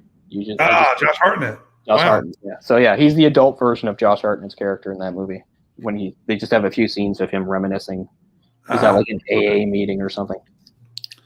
What the hell's Josh Hartnett doing now? No idea. I always liked Josh Hartnett. I don't know why he burned out. He seemed okay to me. I mean, maybe he wasn't going to pull off like crazy, great dramatic roles or, disappear into a role like a Gary Oldman, but he seemed to fit well. I mean, like Lucky Number 11. I like that a lot. Yeah, I like that. Faculty, of course. Well, he's got some stuff in production. That's good. Did he come back for the second Sin City? I can't even remember now. Like he had a really small role in the first Sin City, and then in the second one, I wondered if they were going to show more of that character. And now I can't even remember. I don't believe so. That's too bad. But the second Sin City did have. Oh great, I'm back on forgetting everybody's name again. Joseph Gordon-Levitt, which I thought was a stroke of genius. I was like, yes, he fits so perfectly into that world. I need to watch the second one again. The only problem with the second one, there's only two problems with the second one. One is it's a sequel; it can't have the same impact as the first one. It just can't. Two, way too much time had passed. Right? Like a fucking decade. Too much time. Like why that couldn't have come out like 2 or 3 years later? I have no idea. Probably Rodriguez had other irons in the fire, maybe. Sounds about right. He was busy. And they're like, we can't let Frank Miller direct by himself. Did you see The Spirit? Yeah. Speaking of Frank Miller, you know what I watched the other day? We're going to wrap this up, people, because we're rambling. But the other day I watched RoboCop 2 for probably the first time in like 15 years. I always forget about Frank Miller's involvement in that series. Yeah, I've got it. The whole set of his version. I give RoboCop 2 a lot of credit because RoboCop 2 really kind of like RoboCop 1 has its own tone and everything, and RoboCop 2 really sort of changes things up. Not as dark. Not as dark, but more crazy. Yeah. I like it. I mean, it's a really weird angle to have like this kid to become like a crime boss, but they don't joke around with it. They're like, he's the crime boss. Look, he's trying to kill the cop. Like, we're even going to kill him. Like, it's really weird. I remember Roger Ebert was really upset by that. He thought that it was a real vile, despicable thing to do. Of course. Once again, like, part of this whole clutching your pearls, like, kids can't be evil, kids can't get in trouble, like, fuck off. I mean, I realize in the context of the movie it's bizarre, but it's kind of, at least it's different, You kind of get a kick out of it. So I feel. Yeah, I mean, it's fiction. I forgot that there was a whole section in the movie where like his programming's all fucked up and he's acting really weird. I forgot all about that. I forgot how loopy that is. And going back to kids again, like just to show how weird this world is, he goes to break up a robbery that's being performed by a kid's baseball team. And the coach is there with them. So in this world, the coach held like a practice or something, or maybe even a game, and the kids all showed up with their uniforms, and either they practiced and played the game and later went, or he said, fuck that, we're going to go rob a place, and they were all on board. Because they're all in uniform. So it's not like, he met them somewhere else or picked them up at their houses. No, they must have been going to a practice or a game. But if they were going to a game, like none of their parents were there. I just wonder what was the process of this coach having his full Little League team in uniform, all loading up into like his van so they can go like rob a place. And they're not like lookouts. They're really hands-on. They're like whacking the guy and breaking stuff and running around with it. Maybe the baseball team was just a front. And then RoboCop comes in and his brains are all scrambled and he's just trying to lecture them and they're not listening. And he's like, bad language makes for bad feelings. And then they're all like, you suck. And then they run away. And before he even goes in, the coach opened fire on him and his partner finally returns fire and kills the coach. And RoboCop comes up to the coach's corpse and starts reading him his rights. It's pretty funny. Man, I need to watch that again. Yeah. Was he even? Does he even have a writing credit on that? Frank Miller? Yeah, he does. But what's weird is I don't think the final version has much of his stuff. No. He was brought in and he wrote a totally different movie. And Orion rejected it saying it was unfilmable. I have no idea what that means. No, I never found any clarification. I actually, the other day, tried to find out if I could what it was, and I couldn't. Anyway, so they still use some of his concepts for the new movie, so he gets a writing credit, but it's not really much of his movie, even though he's still credited. And he did write RoboCop 3, which is complete garbage, and you wonder what happened there. So Yeah, you know, they turned his script for part 2 into a graphic novel, and it's much, much darker than what part 2 turned out to be. So, I mean, that's Miller, right? That's what he yeah, does. but I mean, I think it would have been awesome to see it as a movie, but they should have done that as part 3. They went the opposite. Like it started out as a really dark film, and it got, you know, gradually, you know, I mean, no, the third one was PG-13, right? I think so, yeah. Which you know, since they've already destroyed the Terminator franchise, come on, let's do the RoboCop Terminator crossover. There's been comics, there's been a video game. Yeah. Let's fucking do it. There's nothing left to. I want to see fucking RoboCop versus Batman. I want to see all kinds of crazy shit, you know? Yeah. The video game is pretty good. I didn't get to play it for very long, but it came out on Super Nintendo and Genesis, and I think they were different, which is weird. That doesn't surprise me. They were the same game, but not. But I can't remember how. And I played both because that's how I knew. Because I played the Genesis version and the Super Nintendo version. I'll have to look that up later. But anyway, we've gone on at enough length here. Sorry, people. This is what happens when we haven't been able to do a show in a while. But anyway, we can wrap up here on our French New Wave movie, Breathless, Jean-Luc Godard, 1960. I mean, I know we're just repeating what's already been said, but it's, you know, a really important movie, hugely influential. It's not the first French New Wave movie, but it's probably the one that really, you know, brought attention to that movement and that group of directors, which went on to, in turn, you know, inspire a whole generation of American filmmakers and so forth and so forth. And it's just interesting how the movement happened, because you had these guys that were film critics that spent most of their time shitting on films in their own country, and then it was just like, you think you can do better? And they're like, yeah, we can do better. And then they just decide to make films, and most of them were pretty good. And it's not like every single French New Wave film was a masterpiece, but, you know, considering that they didn't have backgrounds beyond just being film critics, and that they didn't have really much budgets to start with, these movies had very, you know, small budgets to start. They did really well, which is, you know, really surprising. And they really did make an impact on the industry for sure, with their rule breaking and the audacity, which is sometimes what you need regardless of the medium. Sometimes you need somebody to come in and say, okay, let's throw the rules out the window and try something new. It doesn't always work 100%, but they were onto something here. And with Breathless, yeah, I mean, just a really great style. The jump cuts don't serve any narrative purpose, really. They're just, you know, kind of stylistic flourishes, but I like them. A lot of credit goes to the two main actors, because they didn't have a script to work with. They just sort of had suggestions, and then a lot of it, of course, came down to doing various improv and ad-libbing and stuff like that.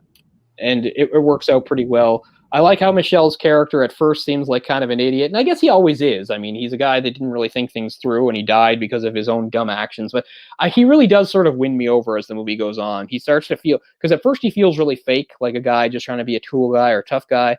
But I feel like as the movie goes on, it starts to feel like that really is the real him, I guess is kind of how I feel. It's like, oh, it's not just all a front. Or even if it is all a front, if you're that dedicated, you still deserve credit. Because one thing he didn't really have, like, he's sort of a rebellious character, but he wasn't like an angry character, right? Like, even when he shot the cop sort of out of like reaction and fear. He wasn't like, fuck the cops or fuck the establishment. And in the end, when his friend is like, here, take my gun, he's like, I don't want a gun. And he's actually so upset by the fact that that Patricia had betrayed him and called the cops on him, that he's actually willing to just give himself up and go to jail. And then he just, you know, by weird happenstance, winds up getting shot anyway because this dumb friend throws the gun at him. But I don't know, the movie, I mean, there's just like a lot of really cool, memorable scenes that don't necessarily play into the narrative that much. A lot of it's just him and Patricia in the apartment together. But I also just like that snapshot of the world at the time, them listening to the radio broadcast at one point saying, we've stopped to, you know, synchronize our broadcast. It's like, what the hell does that mean? I don't even remember what that means. It's 2021. I don't know what that means. But, yeah, I mean, it was a movie that was trying to be cool, and sometimes when movies try to be cool, it's very obvious and comes across as lame. But, I mean, all these years later, I think Breathless still has a really just a really cool feel. And you can sort of attach that to the larger French New Wave movement, because I think they all have sort of an air of coolness to them, which is what I really enjoy about them. I've never really, I mean, 400 Blows is probably the one with the most arresting story, even though, again, it's kind of meandering, but it's still, so it's about this kid and his own sort of emotional struggles and themes of that nature. But it's still wrapped up in the same sort of style as a movie like Breathless. So, yeah, I really dig that sort of style. And, of course, in black and white. This is a movie where you don't want to see it colorized. That would really mess with the vibe, I think. And it's a lot of stuff that you would expect from a French film of that time. A lot of cigarette smoking, a lot of like cafes and things like that, and they're talking about love and sex in a more casual way. At one point, he's flipping through a nudie magazine. Very French. Yeah, very French, and kind of ahead of its time in a lot of ways, and just showing things again, like this is 1960, that would show up towards the end of the decade in American movies. I remember reading that in Rosemary's Baby, it was kind of a big deal to American audiences that that Mia Farrow had her hair cut short. Like, well, this is like 7 or 8 years before that. We've got the female with really short haircut. Yeah, it ran in the chorus, and then I guess it came over to America. Yeah, thing there for a little while. Because if you saw like a woman in like America in 1960 with hair that short, like people would never shut up about it. That would be like a big thing. I remember finding a YouTube video of, I can't even remember the name of the band. I should, because they're pretty. But anyway, there was this American band in the 60s that were basically a Beatles tribute band, and they were pretty popular for a while. And they were on the show with Dick Clark, and Dick Clark is interviewing them, and he spends like the first 3 minutes asking them about their hair. You told me that before. Like, nothing to do with the Beatles or music or anything. He's just like, wow, now how long do you have to leave your hair to get it that way? Like it's so unthinkable to American audiences, like in the early 60s, that like you don't get a haircut like every 2 weeks and have like this buzz cut if you're a man. It was like they're like 3 or 4 months, and like Dick Clark, like that's like a bonkers that they could let their hair grow for 3 or 4 months before getting it cut, and then leaving it, leaving sideburns and stuff like that. I love that. So yeah. So I think in this movie, I don't know. I think if American audiences and people might have even like something that seems like small by today, it's like, oh, she has a short haircut. We've seen that a million times. I think that would have floored certain people. It's like, oh, look at her hair. It's so short. It's so daring and modern. Right at that time. Yeah, exactly, at that time. So that's the main thing I have to say to people who are viewing this movie the first time is, I know I'm a broken record, but for a lot of older movies, you really do have to sort of see them within the context of their time. And I don't mean it's not a good movie if you don't understand that. A good movie's a good movie regardless of time. I just mean as far as taking into account what's innovative about it, what was new, what was considered daring, what was considered, against the rules. So, yeah. So I'm glad we finally got to do that, because it was a long time in coming, as you said. Same thing with like Le Samurai, which we talked about. Yeah, we've done a lot of French films. French make a lot of good movies, so there you go. And our next movie could even be a French movie if we do Le Samurai. But I guess we're gonna. Orc's asking. We hadn't thought of this, but brought up. Maybe if we can find the remake, we will do the remake next week. Yeah, we'll try to track it down so we can do a compare and contrast thing. That'd be cool. Because we haven't done that in a couple of years, so it'd be good to do that. So we'll see what we can find with that, and maybe I'll find out that the remake's really bad. I don't know, but I remember watching at least some of it and thinking it was okay. But we'll see. We'll see how that goes. So anyway, so that can wrap us up there for Breathless. Cool. Thanks for watching, guys. We'll see you next time. Next time, we'll give you some updates on what's going on with the royal family and our whole take on that. I know you're dying to know, and all like I said, all the hot goss. Whatever they're talking about on the morning shows, we're going to totally get all over. That's our new focus. All right, thanks guys. Have a good one.